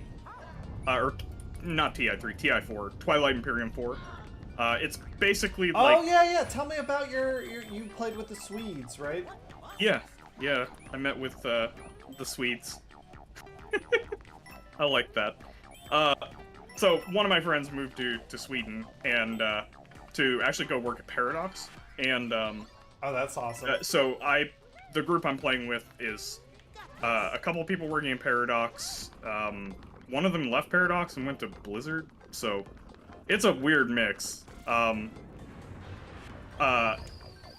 So basically, I play maybe once a month with them, and this board game is a lot like. When I was telling Cameron about it the first time, I was like, it's like somebody sat down to write a video game, wrote the spec document, and then was like, they realized they didn't know how to code. So they decided to make a board game out of it. Because, like, there's a lot to do. Like, a standard game of Twilight Imperium 4 takes 8 hours. You can get it done faster if everybody knows what they're doing, but if you're... Oh god, it killed me. If anybody's learning, you're looking at a good, a solid 8-hour game at best. But it is so good. It's a fantastic game. And I said earlier, like TI3 and TI4, that Twilight Imperium 4 is the 4th version of it. And there's multiple expansions for the game, and they've actually been doing something really cool with this expansion. They made some races that are print and play. Oh, fun! So they are like free. You just download their PDF for them and print them. And because like, you know, some of the pieces are like the map for the game is hexes, kind of like Settlers of Catan. And you build the map as part of like a draft at the beginning. Oh, look at this. It's a block puzzle. Oh, nice.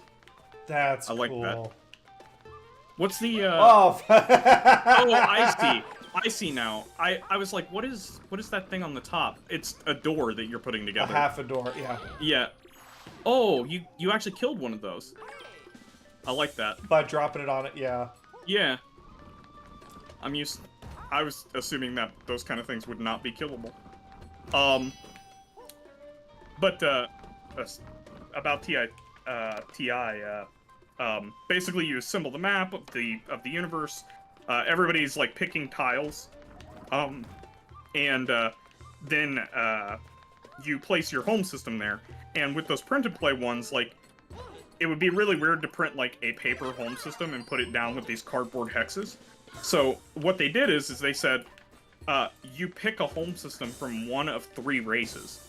So each of the print and play races has 3 races home systems, and like some other like pieces that you're supposed to take from those that you pick at the beginning of the game. So they did a really good job of like balancing between like this being a fully playable race and also making it so that like it's not awkward to use in a game.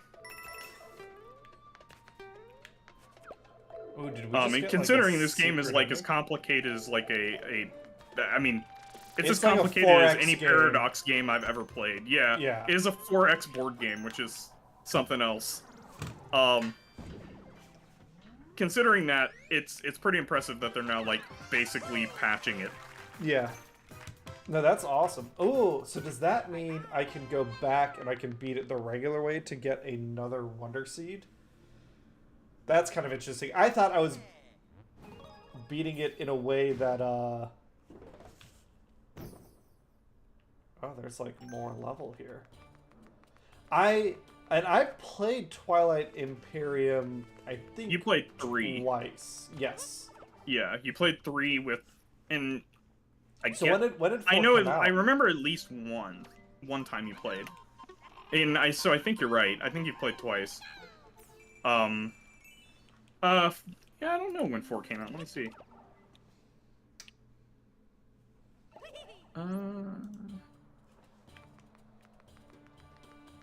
2017. Oh, okay. So Yeah. not like super recent. Flight Also- of the Booms.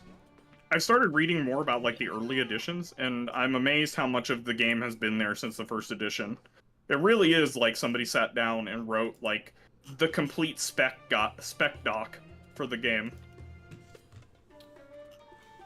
Given how much of the game was there all the way from the beginning.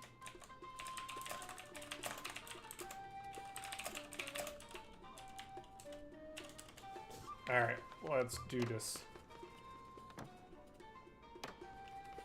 Yeah, I think so. Like, one of the goals of this year is to be doing a little less in terms of traveling and all the different projects and stuff. So to that end, I want to get back in the habit of doing the like the dinners and the board game nights we used to do. Oh, nice. And you're ready for Twilight Imperium Day? I don't know about Twilight Imperium, but there's just other board games I like. There's a bunch of board games I want to play. I'd be down for Twilight Imperium Day at some point, but then like I still haven't gotten Oceania out on the table. I haven't heard of that. That's an What am I? Oh.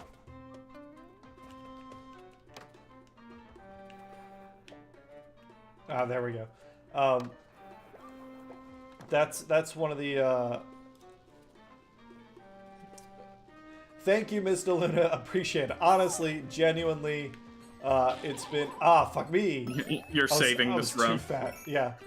It was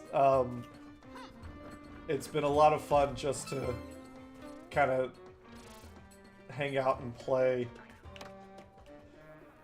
Devil Jojo. Oh yeah, Monster Hunter Wild's not coming out till 2025. Yeah, it's gonna be weird. Next year is a year without a new Monster Hunter game. That'll be interesting. But then, fuck me, forever. Why is that? I mean, like, why did they choose not to make one in that year? I think they just, like, development and stuff, they just needed the time, probably. That makes sense. Switching over from whatever they were using before, their NT engine, to the RE engine. Oh, that... Okay, if they're swapping out their engine, that's gonna have some, how do I say, teething problems. Yeah.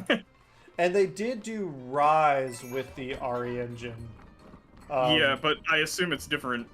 Like, it's if like one team has been working... They're essentially doing World with the RE engine, is what I can tell. But it looks awesome. Has anybody... I guess... I don't know how their teams are broken up, but usually, like, what happens here is, like, the team that's now going to move to the engine doesn't have experience with that engine. Yes. They've been working with the other engine, so, like... Exactly. The teething problems aren't so much that the engine is unstable, but sometimes that's true. Sometimes the engine is unstable. They alternate, essentially, teams between, like, you do your rotation? Game. Yeah. I like the idea. So far. Oh, Prince of Persia is coming out next year. It's coming out pretty soon, I think. It's coming out in, like, 2 weeks. I actually really like the idea of, like, people doing their tour of duty on the team to pick up a tech. Yeah. I mean, you probably get some really good experience. And I mean, I can't speak to Capcom's experience. Ooh, okay. We got some balloons going on here. You should just start having your engineers. Just start having random engineers on your team do tours of duty on other teams. Today, we you're a civil engineer. We do that at GE. It's essentially called a... Oh, fuck. Okay. I'm learning. Called an internship?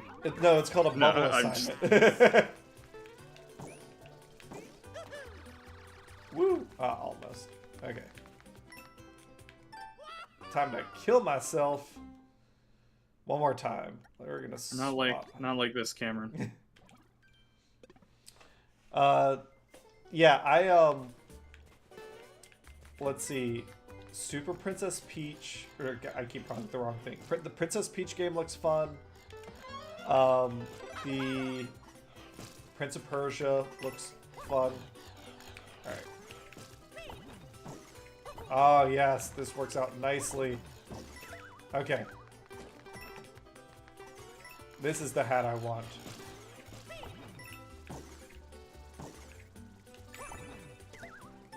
As I die. Yeah. I was gonna say, it's I'm figuring it out. It's the hat you want to wear at your funeral, right? Yeah. Alright.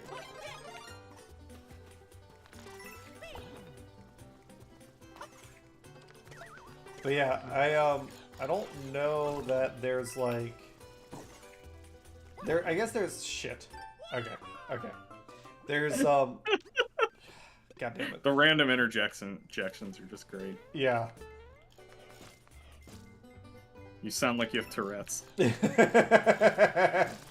I don't mean to. No, woo!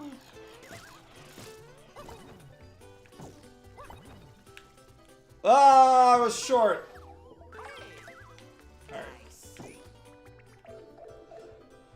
Alright. This year, like, next year is probably a lot of, like, catching up on shit that came out last year. Because there was a ton of games that came out last year that I just haven't had a chance to play. Pikmin 4. Woo!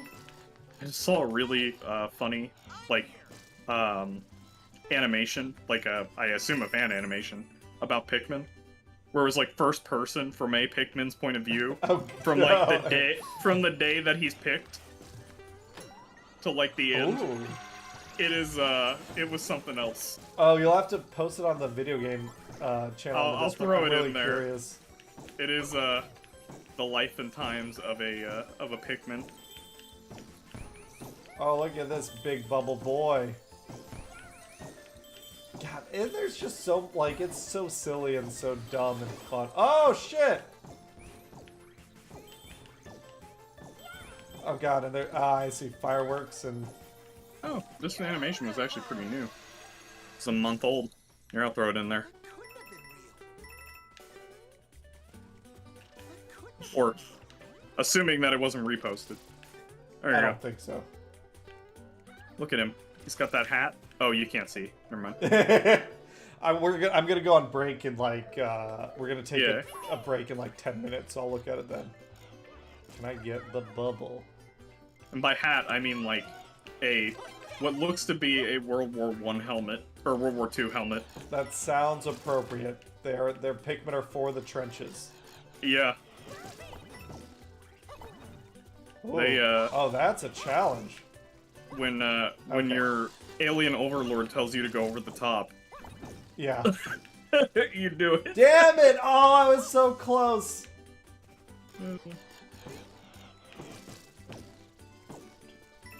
Ah.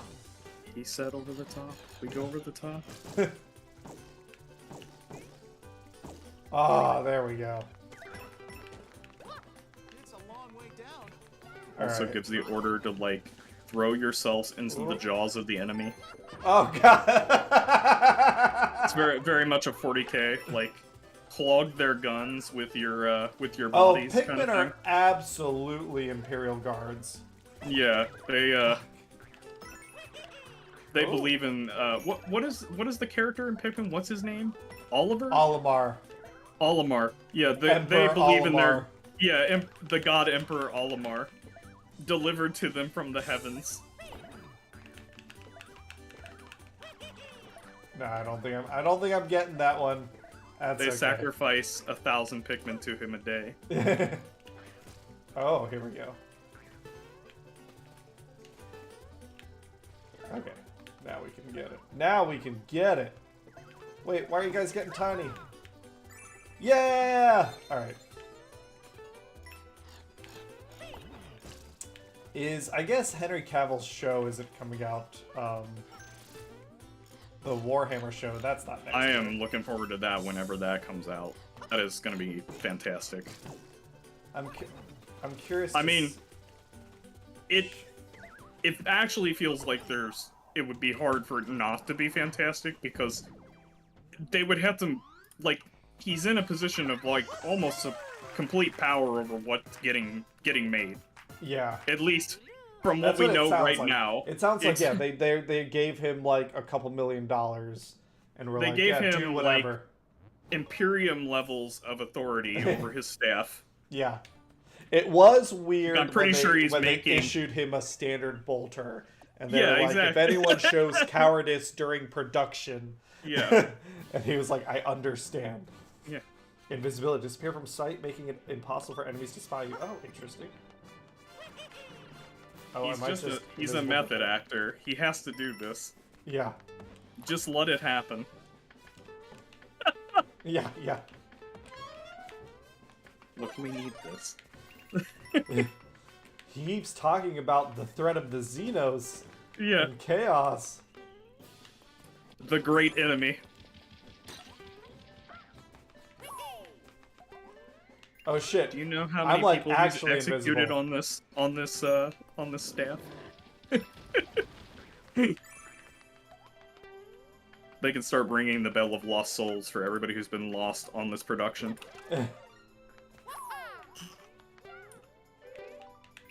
Woo! Other way, dude.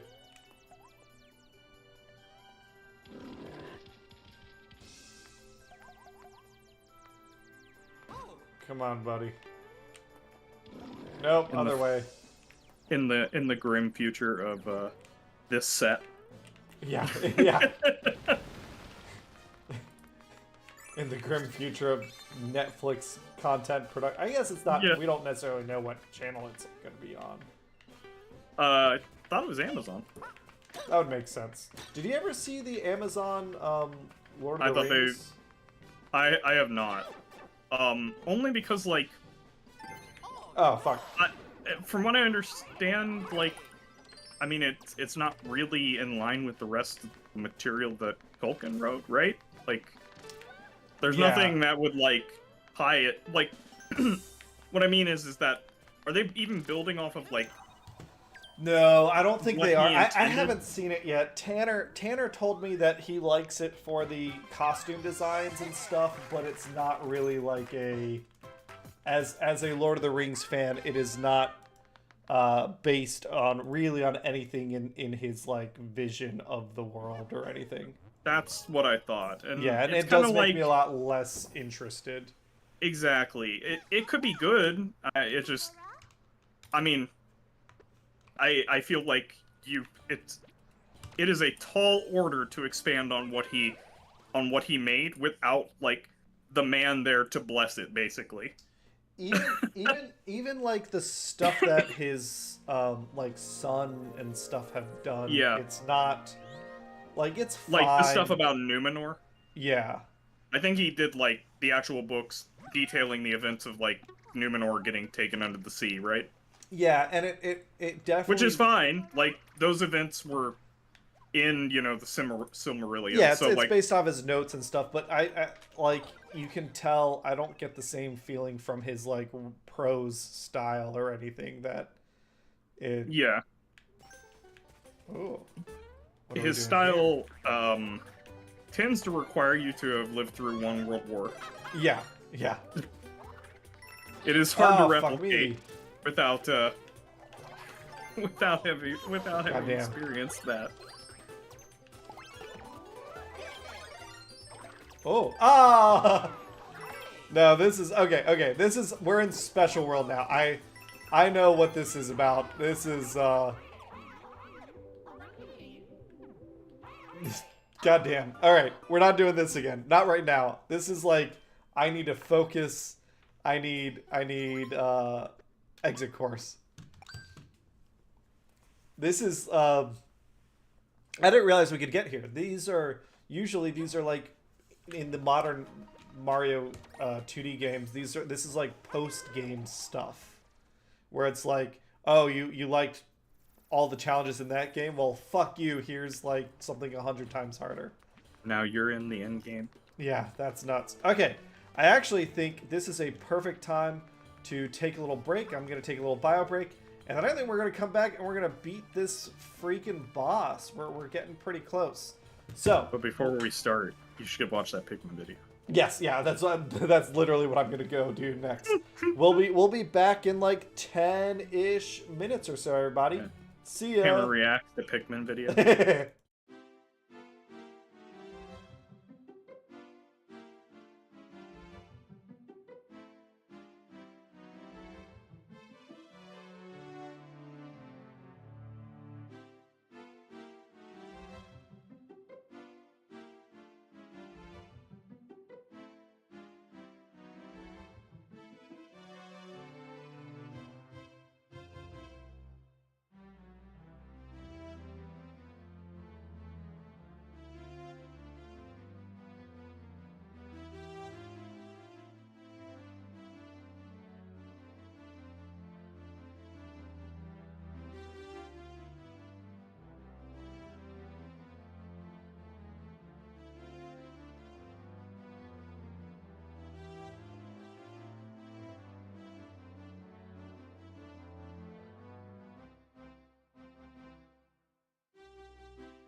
All right, we're back.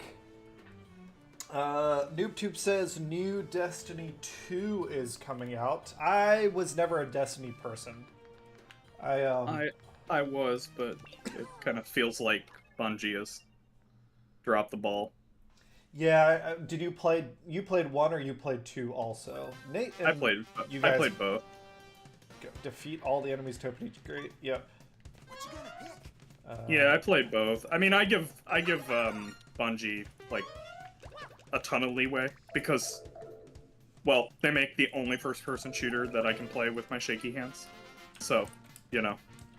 In terms of Halo, or yeah, well, I mean, they're the reason that first-person shooters exist that I can play. So, like, I'm always going to give them like more leeway than most people probably would.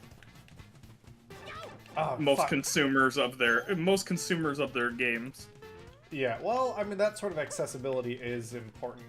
I told you know, my friend Jason, I was like, I am definitely not a unbiased source for whether Bungie games are good or not. Yeah, yeah. Because you know, they I mean, they made something I could actually play first off, and then also because of that, I'm just like, well, you won me over. But even at that rate, I'm like, I want them to do good, and fortunately, it doesn't seem like they've been doing very good with their development recently. That's unfortunate. I definitely fell off. Oh, fuck! They've got bullets! Oh, the bullets don't actually hurt me. Interesting. I just, I mean, the stuff they had to do with the cuts and everything was really disappointing, too. Yeah. For me... The layoffs. Ah, alright, that was me being dumb. I just wasn't as... after, I think, like, I played Halo, I tried to get into it, I liked it, but I think I just never... It felt like the gameplay never lived up to the really cool world they built, so I fell off Halo after Reach, I think, and I kind of stopped paying attention to what Bungie was doing. I've always felt that the story leading up to Reach is pretty strong. Yes. And then it just feels like everything goes off the rails. It, like, especially if you read the books, there's just some legit good science fiction. Yeah. And then the game doesn't really capitalize on that. The first space battle against the Covenant. Oh, so good. Where they use amazing. the station as a shield. Yeah, yeah. Yeah. Where they're explaining to us, they spend an inordinate amount of time explaining to us that the station is a flat, like, surface that you can dock on both sides. And then you're like, huh, that's kind of a Chekhov's gun. What are they going to do with that? yeah. Oh, really liked it. It's a shame the humans don't have shields. Why do you think they're mentioning this thing's flat? Yeah.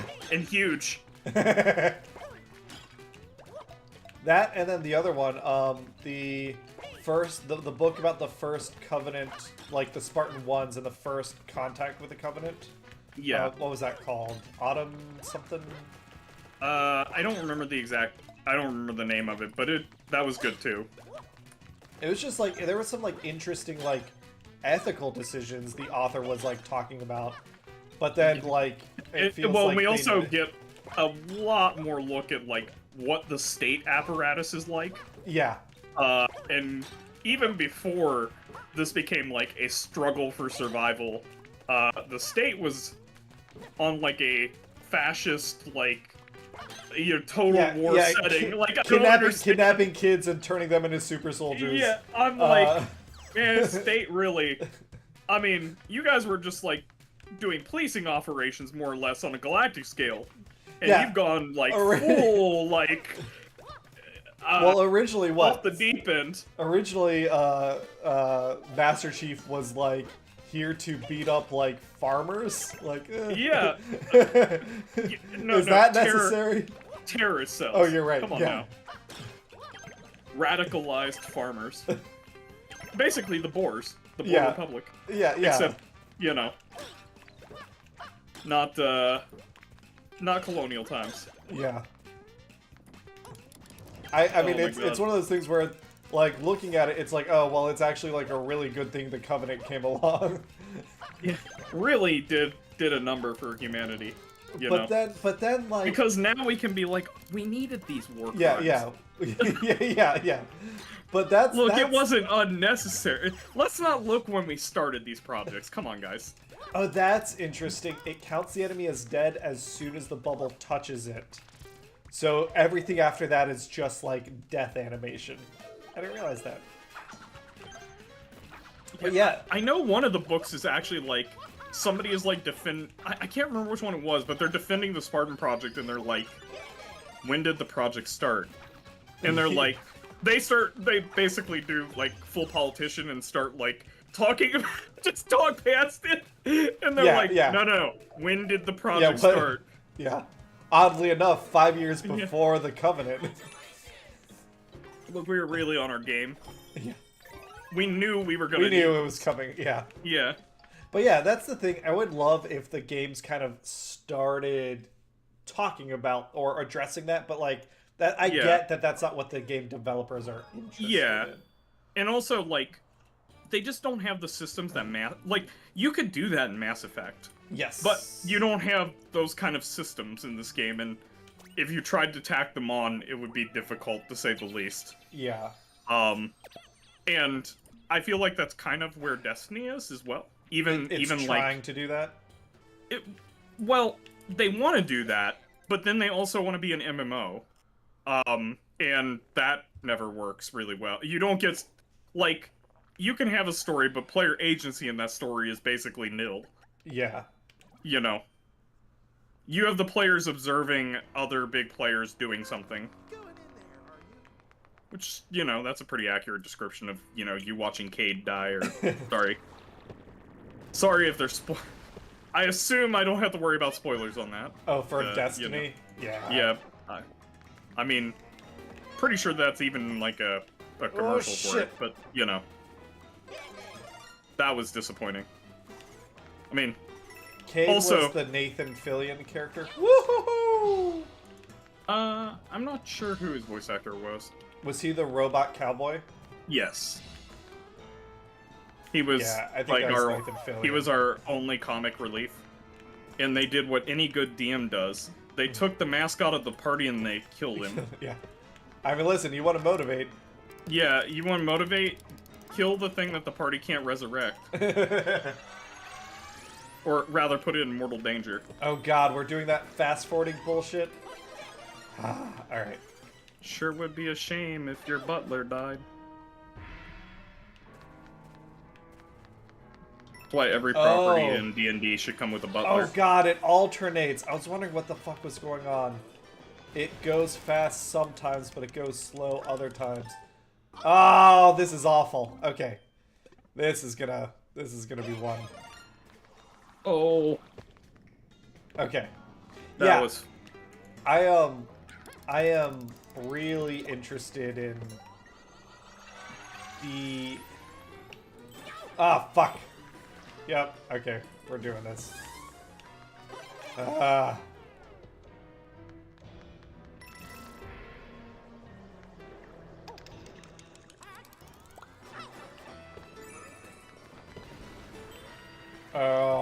Yeah, what was the book where they started, like, basically mass producing, like, basically shitty Spartans? That was after, I don't remember the name of the book. Obsidian? Onyx? I think it's Onyx, thank you. Ghost of Onyx. Yeah. Where it was like that the one... Spartan 3s or whatever? Yeah, but, like, every Spartan since then had been, like, massive upgrade in quality, but also a subsequent, like, a change in how long it takes and how much money it takes to make one. Resources it takes to make one. These were like, but what if we can make, like, the Honda a generic... Civics of Spartans. Yeah, the Honda Civics of Spartans. I like that even better. Listen. Yes. Everyone wants a Lamborghini. Throw them at the Covenant. Yeah. In suicide missions to destroy infrastructure. The other thing that, like, sure, made we me put lose... a ship in orbit and it could just drop a nuke, but What if we drop child soldiers? But listen, they call him the demon. It's a moral victory. There may be something to that, to be fair, but that's assuming they make the connection. That might be worth it. He's everywhere. Woo! Alright, we're doing this. Oh, I don't remember they ever addressed that. The logistics of inserting these teams, and then also because they're like inserting small armies, not like just like a 10-man team. Yeah. And I always thought that was pretty funny in that book. I like that book a lot, but also I thought it was pretty funny when you have. I'm like, didn't you just get like a sizable ship in orbit? Like. Ah, shit. But, also one thing that they sort of cover it in the games, but I really wish they had done more, is just how humanity's, like, only advantage at the beginning of the war is AI. Yes. I think that's really cool. I don't know that there's gotta be another sci-fi like that, right? Ah, damn it. Where, like, we're technologically behind, except we have ChatGPT. And it's about to start learning. Did you ever read... this is a bad run. ChatGPT, weaponize yourself. Did you ever read A Desolation Called Peace? No, I've heard that name, though. Heard that... It's a... I think it's from the Bible, like the original quote. Oh. I'm not sure. But it's a science fiction book. I think it's the first book's called A Memory Called Empire.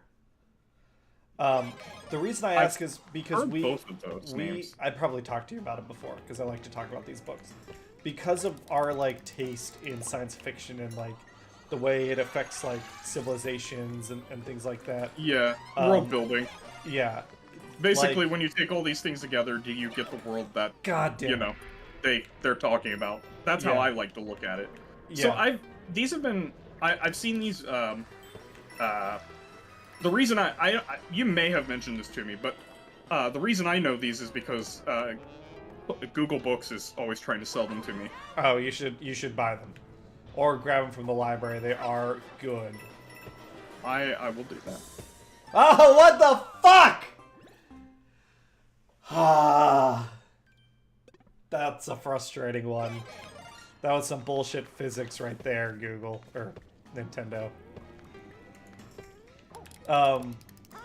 So, it's not the exact same scenario that you're talking about, but it is like a first contact superior technology, but we have something different that they don't have, and how that, like, affects that first contact. And that's more the second book. The first book is like establishing the empire and things. It's so good though. One of my favorites. Like the thing you usually see in those kind of situations is either the aliens show up and they like super out-tech us, like because they figured out FTL, they made it here. Like it's kind of a given at that point. Or like both sides have FTL. They've encountered each other, and one's like weapons are basically like implementation of physics that we only theoretically understood. Yes, we don't have a practical weapon system that rivals what they got going on. We didn't even know like what engineering-wise we weren't even like close to implementing anything based on it, which I really liked from The Expanse, because if you start looking into like all of the weird like.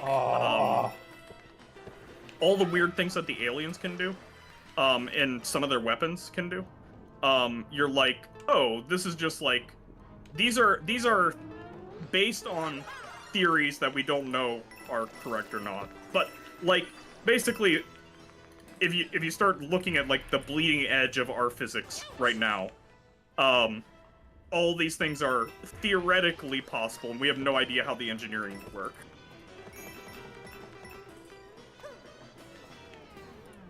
God and damn it! I really liked that part of of The Expanse, like of how the writing is done, is that there was only like one thing in the entire book series that was like, there's no basis for this anywhere. And I mean, actually, I don't know if I should talk about that, but The Expanse spoilers? I mean, I don't know if it's a huge spoiler. You learn about it in book 1, but I don't know how many people, like, have seen that or read it, so I won't, we can give him, like, a 10-second warning, or... it's fine. If Alright, you're okay with you've it. got 10 seconds to get the fuck out before we start talking about... God damn it! The Expanse. And it'll be really short. I'm just gonna say, like, something that you find out, like, pretty early on in the first book, Oh, so... water. But the books are so good that I don't want to spoil anybody. Alright, that 10 seconds is Okay. up. So basically, like, the first aliens you run into, they call them the road builders. All the aliens are, like, dead that you run into. They only run into one alien civilization, and it's already dead. But they find out that they're a hive mind. They never really go into, like, anything about how the hive mind could function. Because they have, like, a way of communicating with each other that's biological and also, like, presumably is FTL. We don't really learn a lot about... The bubbles are... I was like, what's happening here? Oh, that's really cool. Anything that's blue is water. Yeah, you're like in a lava lamp. Yeah. Basically. But yeah, that's the... Of everything that they go over in the series, I'm pretty sure every single one of the, like, sci-fi concepts has, like, something that our theoretical physics could back up. And I could only think of one way that, you know, effectively that the hive mind functioned. But every other concept, they kind of, like, tell you, like, this is... They give you some ideas of how it would function. Like, the concept that you need to look up, basically, to see what they're basing it off of. Yeah. They don't say anything for the hive mind, but, like, theoretically, it could be based on, like, entanglement. And then you still have, like, a hive mind. I don't know how you have a biological creature that's performing entanglement, but you get what I mean. You could basically have, like, Morse code that way. I guess, yeah, if somehow biologically... I mean, again, it's... like, at birth, you sync up... You sync up with the... neurons with the hive. With the Google Drive. So it's funny that you say that. Oh, God, dude, you gotta read A Memory Called Empire and then A Desolation Called Peace. Because they do something different, but kind of similar. And it's so good. And I'm not gonna say anything else. I won't say, like, I'll just say... Every one of the Expanse books is amazing, except the last one. I hated the last one. Yeah, it just... I don't know why they did what I thought they were going to do, but the way they got there was just like, you jumped the shark. Like, and that's saying a lot for this series. Yeah. To say that they managed to jump the shark at the end. Because I'm like... Yeah, they do crazy stuff through the series. Yeah, like... Yeah, it's a little disappointing that they ended up that way. But, I could totally... And I would totally suggest the series to people and tell them that it is actually worth reading all but the last book and just deciding that there is no last book. Really? You hated it that much? It's not that. It's just that I would say that the series is... You're not gaining or losing anything by reading the last book. Interesting. The series is just as good without it, which is not how that should be. Gotcha. That's interesting. It's disappointing, because they need to wrap up a lot in that last book, and they didn't do... They introduced, like, a new conflict that is, you know, also predicated on, well, the hive mind I mentioned to you, which is the only thing in the series which was not backed up by like some type of theoretical like mechanism that could make it work. So that's part of the disappointing part of it, is like the series it did such an amazing job like trying to stay like within like its own rule set, which is I must find like a way that this could work physically. Like we must have a theory for how this could function, and then it usually names the theory. Like they'll have some scientists that they talk to, and they'll like rattle off like a bunch of terms, and if you start googling some of the terms, you're like, oh, okay, so this is like we've postulated this. I also really like that some of them are like things that we've that we're pretty sure are incorrect, like with our own with our physics right now. But then the characters They get say to like see they say historically people didn't think this worked, but now we learn yes, like yeah. exactly. Like uh, what was that? Higher spatial dimensions, is one of the things that is very important to the series. And they're like, yeah, we kind of abandoned this when relativity like came onto the scene. Yeah. Uh, And really then we weren't. Yeah, and now we're wrong because this event happened at instantaneously at all points in the solar system. Well, we just beat World 5, but I mean, it's only been 2 hours. I think I'm just going to keep on trucking. Yeah, I like the Expanse a lot. Do you have a preference between the show, the way the show did the story, and the books? The show actually ends on like book 5. I personally like how they start the plot going into like book, or I think it stops on book 4, maybe it's 5. Either way, there's like 3 major like arcs to the series, and it covers like all of the main characters like life, them when they're very young, them when they're middle-aged, and them when they're like, you know, basically, you know, over the hump, going downhill. And that's a big part of the theme as well. So I feel like it's really detracting from it when I'm like, you know, just disregard the last book, like, because that's supposed to be like that's the end. Like that's the morning, noon, and night. You know. Yeah, it's the conclusion of the arc. And they kind of ignored that for the end of it.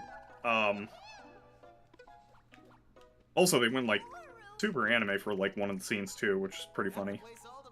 This show is like, this is, oh, so sorry, back to your question. The show is really good, but it does miss one of the big themes, which is seeing the crew basically at their peak, then, you know, experienced but aging, and you see it happening with their equipment too. In like the first book, they end up getting like this nice ship that's like state of the art, and by the end of it, like the ship's been like outclassed. It's not just that, it's like run down. Yeah, because the Roanoke, right?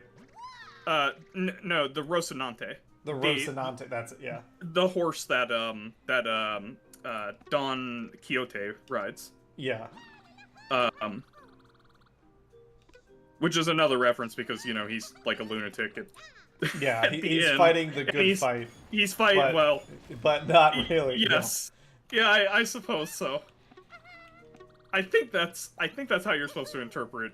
I think you're right, actually, when you say fighting the good fight. I think you're supposed to interpret it that way with Don Quixote, but he is quite crazy. But I think that's what they were going for there. Oh, this is an interesting world. So when he picks, I like that when he picks the Rosie theme. So in this world, I have to rescue these miners, and which is employees, not children. Okay, keep going. What's the difference? Oh, I forgot. You're in like 1880. They yearn for the mines. Yeah. It's their natural habitat. Back when a kid was free to work however they choose. To play Minecraft. Yeah. I sent them down into the mine to get blocks of coal. These furnaces aren't gonna run themselves, kids.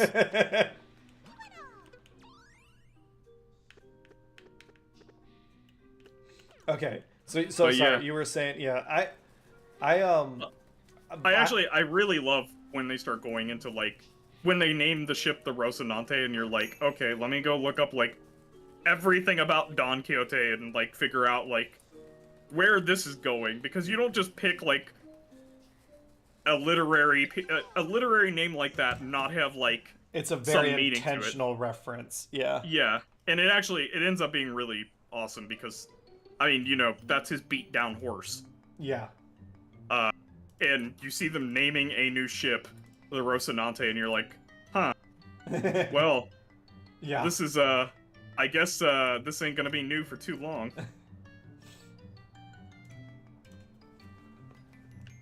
Alright.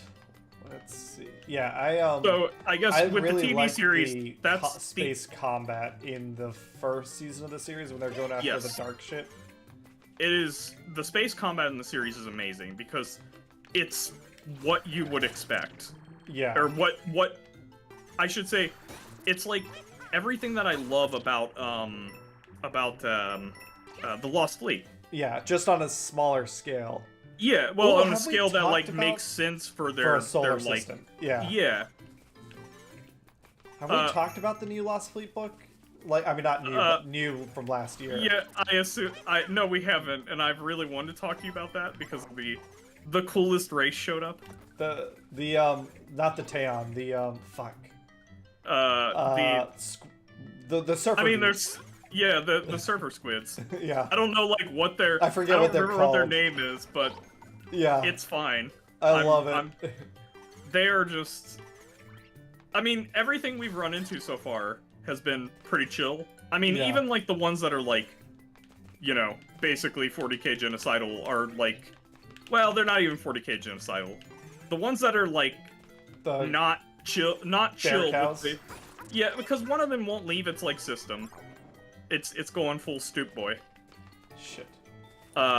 There's these bear cows that basically they have this weird herd mentality. They're tiny. They look like teddy bears. They're Apparently. great. They've got the personality of water buffaloes, which is like, oh, you Yeah. exist. You are a threat. We need to chase you and kill you.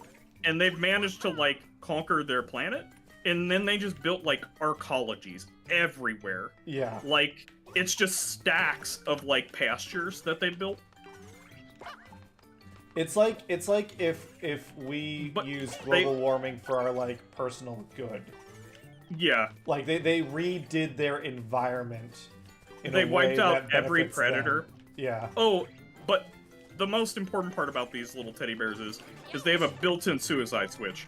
Yes. They all have apparently evolved to have like a cyanide pill Yeah, they can just essentially I think it's to rob predators of their food. As far as if I remember right, they're poisoned, so the predator can't eat them. yeah. That's the impression I got. I should say that is never explicitly stated that the predator But no, that's what couldn't makes eat them, but shit. I mean they die like they took a cyanide pill. So I'm just assuming nothing can eat that afterwards. Yeah. And Which is such a cool, like, especially for their personality, like their culture. God damn it, their cultural personality is such a cool idea. Where it's like, okay, how do you, if you're an aggressive herbivore, and you're trying to purge the planet of predators, what do you do? Well, you make sure they can't eat you. You no starve matter them what. out. Yeah, and again, long it sucks siege. for the individual, but it's what's good for the herd. Yeah. Ah, so good. But then also we get to see that one like remember their like super battleship? Yes. I love the part where you get to see that they're not all like for the herd when one of them just like where the command like a module, yeah, bails. which is as big as another ship, like bails and leaves behind some of the other suicidal teddy bears. yeah. Ah. So yeah, And they send in Marines into the ship to clean it out. It's like they're wading through like a it's hip high fucking like teddy Imperial bear Guardsmen. corpses. It's like, yeah, they're Except that they're the ones who are like Oh my god, what is wrong with this race? Yeah. Like, So we should backtrack a little bit and talk about what we're talking about. yeah. So The Lost Fleet is a book by, oh, I should know the name. Wasn't it something Herbert? Yeah, I forget his actual name. His pen name is John G. Hembry. Hembry, yeah. Yeah. Pen name Jack Campbell. Why Yes. was I thinking Herbert? Oh, well, anyways. Yeah, pen... I didn't know we actually knew who he was outside his pen name. I didn't realize that had come out. Fuck me. Ah, here we go. He's been writing some other stuff recently, which is kind of disappointing because I'm like, go back to Geary. I feel the same as you, but I also feel like guilty saying Well, that. because also he's like, hey, I'm gonna put you in a scene with all the spider wolves outside, and don't look out. I'm like, God damn it. Yeah. I mean, it was masterfully done because I definitely felt the like, oh, what's out there? And he's talking about like these shadows, and they're hearing like noises. But I'm a little disappointed when the characters are like wholly uninterested. For basic, I mean, it's not that they're completely uninterested. I'm being a little unfair on them there, but they like lack a level of curiosity that I feel a normal human would have in that situation. They're aware of the like diplomatic. God damn it! Come on! Okay, that's fair. It's probably more a diplomatic, more of a diplomatic thing. I'm still doing this very poorly and basically talking about scenes without having gone through the explanation. So the first series is called The Lost Fleet. It's 6 books, and it is I call it hard science fiction that deals with come on. Sorry, the only thing that is not completely hard science fiction is the inertial dampeners. Yes. Like, they have to hand wave the fact that there's like gravity on the ships and that the they accelerating can handle certain... doesn't kill them. Yeah, accelerating doesn't turn them to paste. But that's it. Like, so the lead character is a hero. I mean, he's just a like commander in the what's called the Alliance Navy, and he is attacked at the very beginning. Well, before the beginning of the book, he's at their Pearl Harbor, basically. Yeah, the inciting incident of this war between these two massive interstellar human organizations called the Alliance and the Syndicate, and he is lionized because of it. Like the Alliance government essentially treats him like a demigod, like a patron saint of the Navy. Yeah, he's held up as an example of how you should, like, basically sacrifice yourself for the cause. And again, as part of like propaganda, it's like the information is wrong. The lessons they've learned are incorrect here. Yeah, the propaganda starts to go, becomes like the training manual, and you're like, oh god, like, no, don't use movies to like figure out how to fight a war, like. And the reason they did this originally was because they thought he was dead. He gets woken up from cryosleep almost like 100 years later. And he looks around and he gets found by the Alliance as they're going on their, like, what they think is going to be their final campaign to try and conquer the enemy home system. And he's, like, just astonished by how different things are. It turns out to be a trap. Due to a really funny fluke in military regulations, he got promoted to captain posthumously, but it was also like 80 years before anyone else. And also, he happens to be the highest, the there's most no, senior there's officer. no admirals left. Yeah, everyone's a captain, and he is the most senior captain. Yeah. So that's the important part, is the most senior captain. Because so he ends up having to lead the fleet, and it's essentially and like he's like the most senior captain by like what, multiple decades. Yeah, there's a really funny scene in the I mean, well, it can't be a century because he was only gone for 100 years. Yeah, that's so 100 years, right? A decade would be 10, I guess, right? Almost 100 years. I thought he was gone for 100 years. I thought he was gone for a century. But if he was gone for a century and he's dealing with captains of this year, at most it could be like 99 years. Oh, you mean like I see what you're saying. I wasn't saying like 100 years of seniority. I was just saying like he had been gone for 100, so Yes. he could have. So the 6 books are about him trying to get the Alliance fleet home. I guess the first 5 books are about that. Spoilers. Yeah. And then the 6th book is about him trying to end the war. And You sort of touched on this, but basically he is found when they are transitioning into the home system of the enemy fleet that they're fighting. They're basically, or Trapped. the enemy capital that they're going to. They're basically going for like a coup de grace, but it's a trap. yeah. And they have this piece of technology that lets them get there, which was actually given to them by, a spy. They don't realize that they've been double-crossed, basically. And they end up trapped in that system. And basically all this old knowledge that Geary has when, like, people actually followed regulations. And like fought intelligently. That's yes. a big thing. People Actually, in that's more important, yeah. the modern, in their timeline, the modern Alliance in the Navy has lost like so much through attrition and warfare that they've lost the knowledge to effectively the fight. institutional knowledge is all gone. They're now at they basically they fight like there's a line from Horatio Nelson about yeah. disregard maneuvers, just go at them. Yeah, just go straight at them. That's the like only what way they they're know taught. how to fight. Yeah, that's first day at the academy, and that's all you have to know for the And rest. it's a of your bit career. it's a bit of a conceit by the author, but I like it because he essentially explains it away by saying like, hey, when you're dealing with these distances in combat, you're dealing with relativity again at that point. And Yeah. like the skill to compensate for that has been lost. Hey, Bite Size B, how's it going? Yes, we are doing a Thursday stream. We're talking about all sorts of stuff. Right now we're talking about books. We're talking about, I don't know if it's your favorite book series, but it's probably one of Max and I's, like, our favorites. Like, our it's up there. Definitely. Called The Lost Fleet. And we're basically giving a synopsis of the books so we can talk about later ones. But I guess let us know if we've sold you on it. I do highly recommend reading it.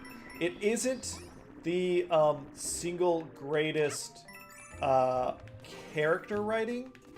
Like, they're not the most complicated characters, but I actually really appreciate that. Yeah. Because it's like everyone's just like professional and competent. Well, and I don't expect Yuri to like wake up and suddenly, have like a complicated set of like he's got He's a in situation he's survival stuck mode. in. Yeah. Like, so I actually think that worked really well for him to Agreed. not be like he's got a couple problems. They're all really pressing. He's not worrying about Yeah. the other things. Like, Yeah. And I don't want to give like too many spoilers, but that actually that's a really good point, Max, because that kind of becomes a plot point later on. yeah, exactly. Oh, Exactly. It's good. Yeah, I mean, And that's what I seriously, think works like, great I like about this it, is book that, like- so much that now that we've talked about it, I'm probably gonna go read them again. I was thinking about that. I was like, that's a series that I should like go pull up. The audiobooks are really good for it. Oh, That's God. how Cameron got me into it. Yeah. And I've read all the other ones. I haven't used audiobooks for them. I can't imagine what was it? Space Bezos was like in the audiobooks. Oh, I'm sure. I wonder. Well, do you think it was Bezos or do you think it was Trump? I mean, it's like a combination of Trump, Bezos, and Elon Musk. Like the Trinity. Yeah. I don't know. Like that being is cursed, is Yeah. what I'm saying.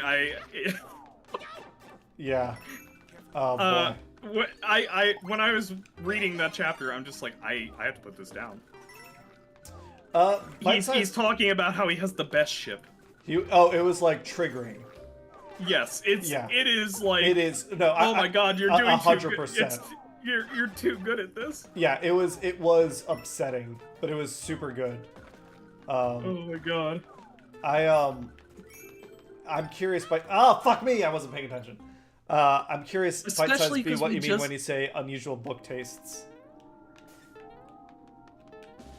Oh, okay. So anyway, so the reason we're describing it is because we want to talk about the overall arc. So first thing, he gets the fleet back into fighting shape, essentially saves them. God, saves... can we talk about this though?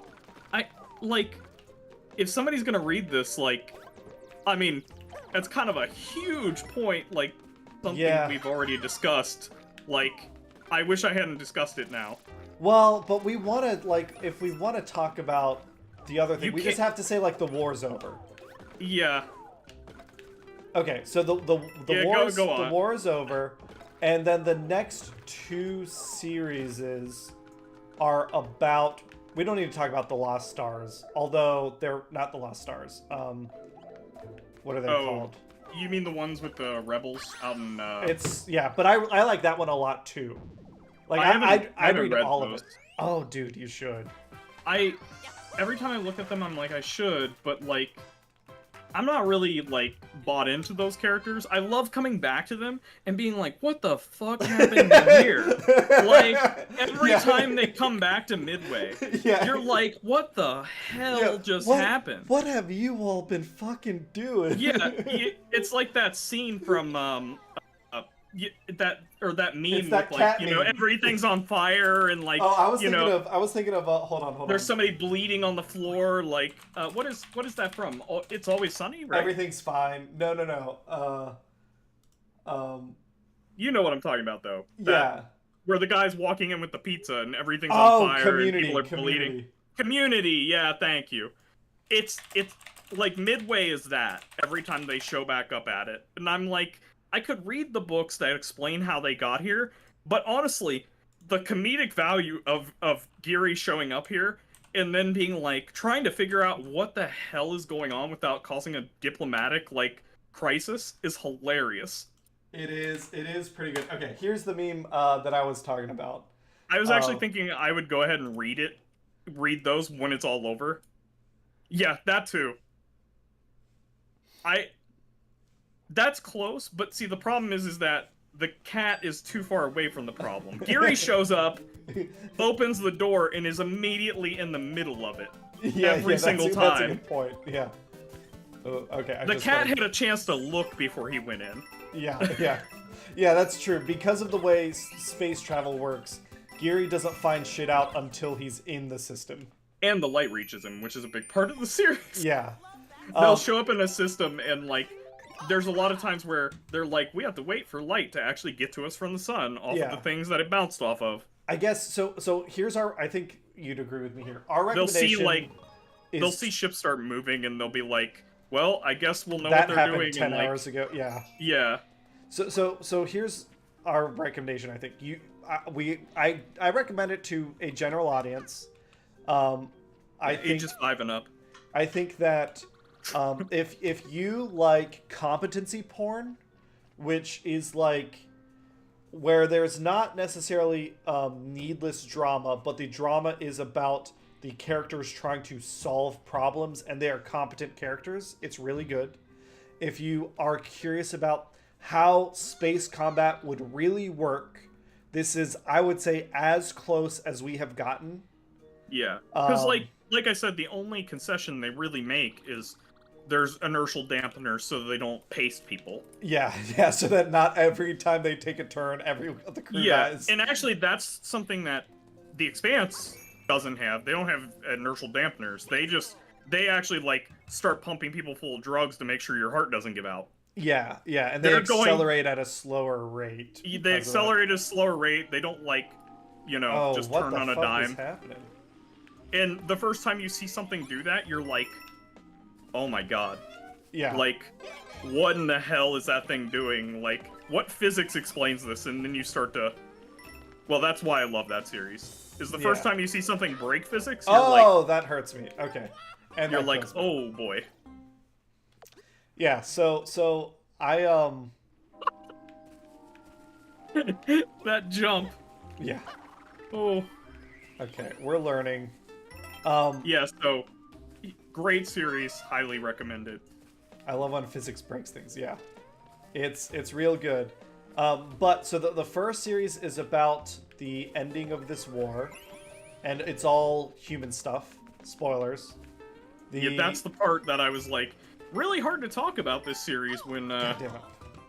you know, a huge portion of it is like, not about humans, and, Yeah, and that's not a thing in the first series. Yeah, it's kind of something the character figures out, but I guess there's so much to that it is spoilers, but it's not, I don't think it would detract from the series if you knew that.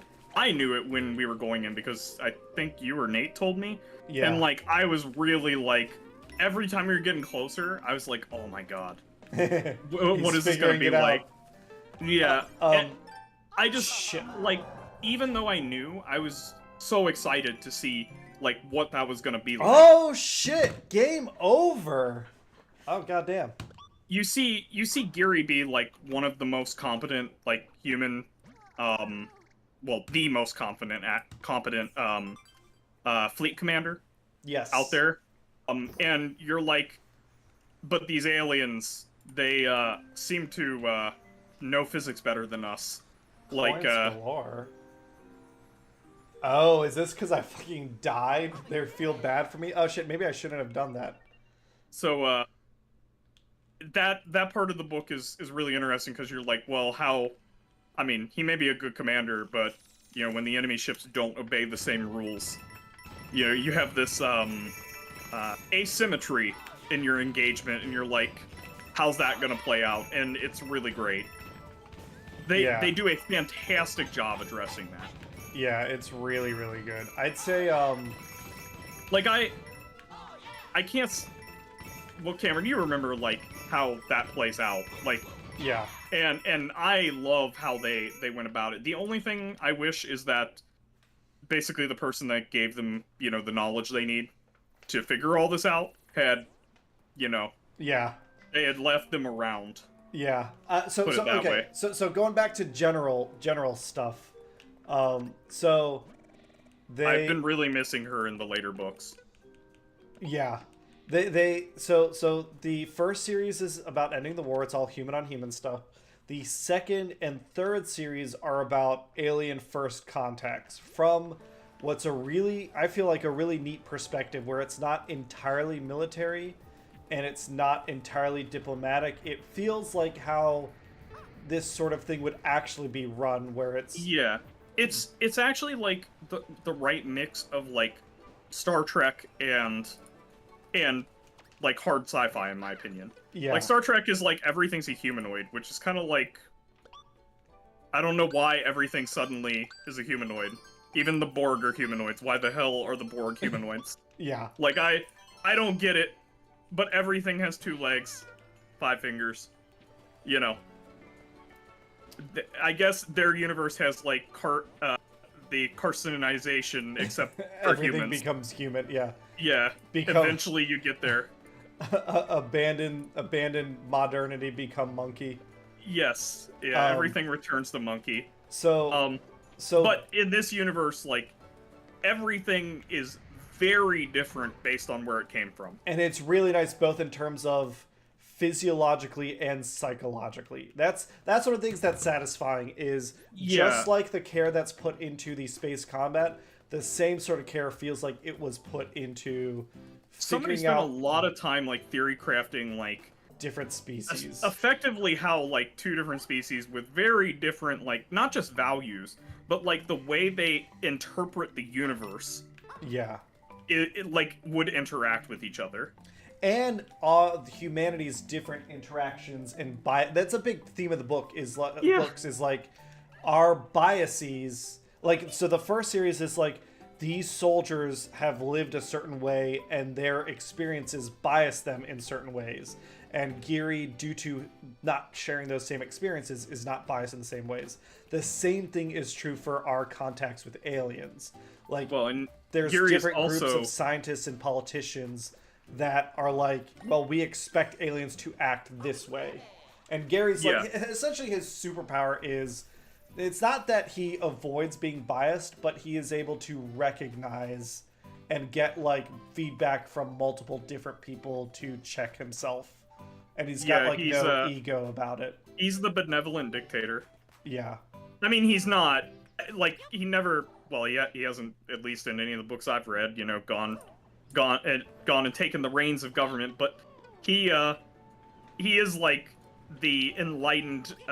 What is that? The enlightened monarch, basically. Like, he takes like everybody's opinions into account. He asks when he needs help, as opposed to like the bravado that like has become part of their like fleet culture. Yeah, but he also isn't perfect. The author is pretty good about like he has his own flaws, both in terms of his. But he also has to like hide them because of basically he's using for a large portion of the books he's using he's leveraging his legend to like maintain control of the fleet. Yes. So like for a good portion of the book he kind of has to like keep things under wrap that he isn't like the Geary that they all think he is from the legends, because they have like turned him into like some like folklore legendary character, yeah. And I guess to that end, like when he doesn't behave like that mythical creature, that mythical person, like people are disappointed and like frustrated with him. Oh, yeah, I was gonna say earlier, he's also immune to saying all the sayings that are like, but Blackjack Geary would have done it this way. Oh, yeah. So his nickname is Blackjack love that Geary. through the book.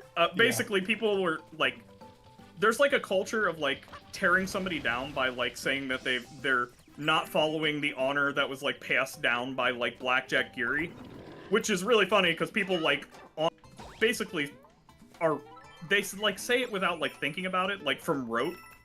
Yeah. And they like say it to him, and he's like, it's like the way we would say Jesus Christ or something. It's like, yeah, it's except Pavlovian. they're saying it. Yeah, and it's saying it to Jesus. Yeah. But like, I like that the author, so like, Geary has like, he's probably a little too cautious. He gets like in his own head sometimes. And the author is good about like giving him a supporting cast that is like also competent people. They don't necessarily have the experience that he does, but they balance each other out and they call him out on his shit. It's just like I said, they show it's just you how good. Like they do a really good teamwork. job showing you how important those characters are. Yes. Like they do a fantastic job reminding you how important every single one of those characters are. Yeah, really, really good. So we wanted to talk about the newest book, which came out last year. Well, we wanted to talk about the newest Alien. Oh, yes. So because they have like the best chat GPT ever, and it just takes whatever they're saying and turns it into like Valley Girl, like surfer, like talk. I don't even know like what you call their like strange inflection and choice of vocabulary. Yeah, I think Valley Girl's like surfer dude, Valley Girl. Yeah, it's like a mixture, which is the weirdest part about it. But the idea, I think, is that they're like trying to explain that they're like peaceful, and their version of peaceful is like, yeah, look how like super relaxed we are. They try to seem like non-threatening by almost seeming like dumb. Like because that, I mean, if you heard somebody talk the way those things do, like you would assume that they are not very intelligent. Yeah. But the thing is that this species has come to you using like physical laws that nobody understands. They're driving ships that are cubes, and you're like, why would they do that? Yeah. They don't. The big thing I remember you told me before I read the book was like you were asking me a physics question about like, yeah, I'm like, how do you get to a different velocity without accelerating? And I was like, yes. I have no idea. Because that's what they do. I should say also, I mentioned earlier that the only concession is the dampeners. Whatever the fuck the squids are doing is like the ultimate concession. I have no idea. They're like moving the galaxy around them instead of them moving or something. Yeah, but like the author's intent there is like, he's shown different aliens at different technology levels, and he's like, these guys are so, like, the idea is, right, what would humanity do when confronted with, like, when we realize we're cavemen with sticks, and someone's got, like... Well, and it's nukes. also really interesting, because they're probably, like, a Type 3 or what is it? Type... What is the... Oh, you're Type talking about, like, 3 the civilization? Dyson spheres? Yeah, like, ones that have managed to, like, start harnessing, like, suns. Like, the stuff they're doing with their ships is absurd. Yeah. They're, like, ignoring thermodynamics. I don't know. Like, they're like, I don't need to have a push when I do a pull. It's fine. Nothing needs to push back. Yeah. They, like, also, like, grab another ship and just, like, lock it in place with them. Yeah. And then just, like, tow it. Yeah, They're, like... the intention I assume they're is entangled, to be, like... yeah, the intention is to be, like, beyond our comprehension. Yeah, and they do a really good job at that. But then they also talk like California and, people. And also, the one race that we've, like, met that was, like, so more advanced than us, they're, like, savant engineers, all of them. And they're also, like... Yeah, we don't know. you get the impression that they're a little miffed that this other race that, like, basically talks like Hicks. Or, like, it probably does the same thing to the spiders. Probably has, like, a very non-threatening but unintelligent, like, translator. Yeah, yeah. Or makes them a good sound point. unintelligent. It's like, yeah, it's kind of, it's like, it's not portrayed as being intentionally condescending, but maybe that's the idea, is like, they're like, because they're these... What are you gonna do about it? Yeah, and there's, so the other race that Max mentioned, they're called the spider wolves, because they look like spiders and wolves, kind of. Yeah, they have like a wolf head, but spider body. They're super friendly, and they're like the best, the humanity's like closest allies currently in the books. But, they save us from our own artificial intelligence, like, apocalypse. Yeah. Which is fantastic. It's really interesting because I don't know of another book where you have first contact and they save you from like your from own stupid another shit. Apocalypse, like that is typically sci-fi. Like, but it'd be like the aliens showing up to like stop Terminator is basically what. Yeah, that's not a bad way to put it. And they're really bros for that. Like, humanity is pretty happy with that. But they're also like really ugly and again, that going back to that thing about like our biases, and you have the because in that they compare them to the teddy bear, the cow bears or whatever they were. Yeah, which are cute. Yeah, the Kicks. They even have a cute name. They call them Kicks. Can't remember why they started calling them that though. Because they're it's an acronym, right? Isn't it like Crazy Cows or something like that? Yeah, crazy crazy killer cow. Yeah. Or something like that. No, I think I remember you that got now. it. Yeah. But basically the cute and fuzzy things want you dead, and the spider wolf hybrid is like, welcome to the galactic community. We're talking about it so much. I'm gonna put the first book's cover on the screen so people know what we're talking about. But keep going. Yeah. They and that happens. There's a lot of that in the series where it's like Cameron was saying about biases, and us constantly being reminded that our value system doesn't apply here. And what's really interesting, like from a I don't know if you call it meta, but from like an authorial intent perspective, is John G. Henry he was a naval officer, so it's a lot of it is his commentary on the military organization, the way we view tradition, that's like the value that it has, but also the ways it limits us in terms of solving problems. Yeah, I do wonder about, like, the way he portrays, like, the commander and his integrity, is kind of interesting. Almost reminds me of, like, Imperial Japan. I think Not quite as, like, fanatical, but, like, at the same time, like, the, how do I say it? Like, the way that the level of, like, integrity that he basically expects like the naval commanders to exercise. I think Is I like think on their it's- level. Yeah, here's the book. The first book is called The Lost Fleet Dauntless. You can probably pick it up at your library. The cover. I would think so. The author even makes a joke about how, like, at one point, Oh yes, I love like this. how sci-fi covers have nothing to do with the books because this never happens. Yeah, these are all like in universe. Aren't these just like propaganda? Yeah. But that's the cover. Because I thought they talked about this at one point in the book where they're like, yeah, It's they had me just put on Johnny's that armor. aunt. Or yeah, Yeah. that too. Because they have him like wear armor, but he would never wear armor on the bridge. Like there Right, would just there's be no point. value. You wear a survival suit. They're two different things.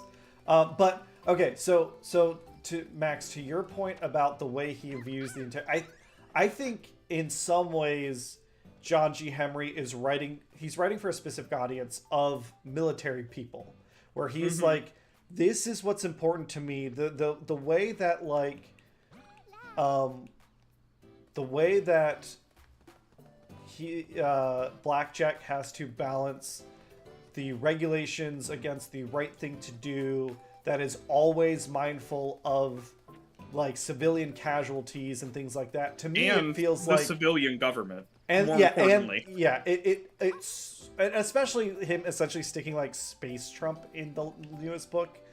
It feels like It's actually ahead of its time on like its comments on like how the military is subservient to the civilian government. Yeah, the civilian you're right. government. You're totally right. It feels like he's writing with that like almost like an Aesop's fable kind of thing. Yeah. I was when I was reading the last book, I was thinking about that. I was like, this book is really commenting on some things that didn't happen yet. yeah. When you start going back to the previous books, you're like, where'd this like? Are they seeing the future? Yeah. You from the future? So Boom John Headshot, Campbell? what do we mean by no acceleration? I guess Max, I'm gonna let you try and answer while I do. So, the ship that is being towed, the sensors on it report that they did not accelerate and are not moving. But like outside, they can see what's outside the ship, so light is reaching the ship and they are moving. Yeah, so it would be like So there is no measuring tool that we have that could tell that the ship is moving. I'd say maybe I misspoke first. I said achieve a velocity without accelerating, and I don't think. I think to Max's point, what they achieve is a displacement. Yeah, which is why I mentioned earlier, velocity. like, oh fuck, it's like they're moving the actual. It's almost like they're warping space, like Yes. basically contracting and expanding space, which would mean you're not moving. You're just, the space around you is moving, and that happens to, put you somewhere else. Yeah, that's a good. That's a I good assume point. it's something like that, or like, because if there's no acceleration, or there's none of their tools that could measure that are returning anything. Yes. Which, if it's all the tools we have, which they don't typically exceed our technology on a lot of things, just kind of weird too. I'd like, say I guess they got, like- they have better tech than we do, but it's not like Actually, revolutionary. They have fission reactors, but like, these are things that like Fusion. we actually have, or fusion. Yeah, I'm sorry. These are things that like we have kind of well, I mean, right now we actually have some functional ones, so that's kind of crazy to think about, that we actually have some prototype ones that we've managed to use. That wasn't true when I first started reading the series. That's true. Yeah. So But- that's kind of interesting now that I think about it. But to that point, like their tech is an order of magnitude better performing than ours. they just figured out a tend lot not of to the have engineering tech. Yes. for things that we theorize and even may have prototypes for. Yeah. I think that's in their scale of manufacturing is huge. Yeah. Like, I mean,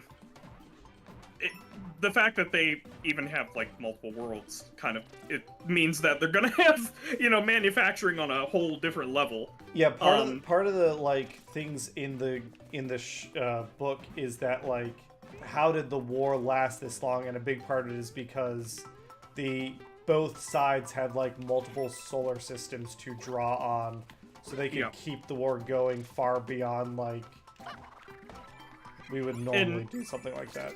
Yeah, and also I was just thinking, I wonder if you could calculate the GDP of the auxiliary fleet. Probably. Because it probably just the auxiliary fleet is producing more manufacturing than like at least some countries. Yeah. And given that the goods that they're producing are like a couple tech levels higher than us, at least from a manufacturing point of view, they would be pretty expensive to buy. So they'd have a pretty good GDP on that ship. But yeah, the Lost Fleet we highly recommend. Follow the trials and tribulations of the auxiliary fleet. Because God, I wouldn't mind reading guys, that book. A book where it's like just an engineer. Well, no, it'll just be Shamrock, or whatever her name is, doing accounting. I really do just want to talk spoilers, because I want to talk about like,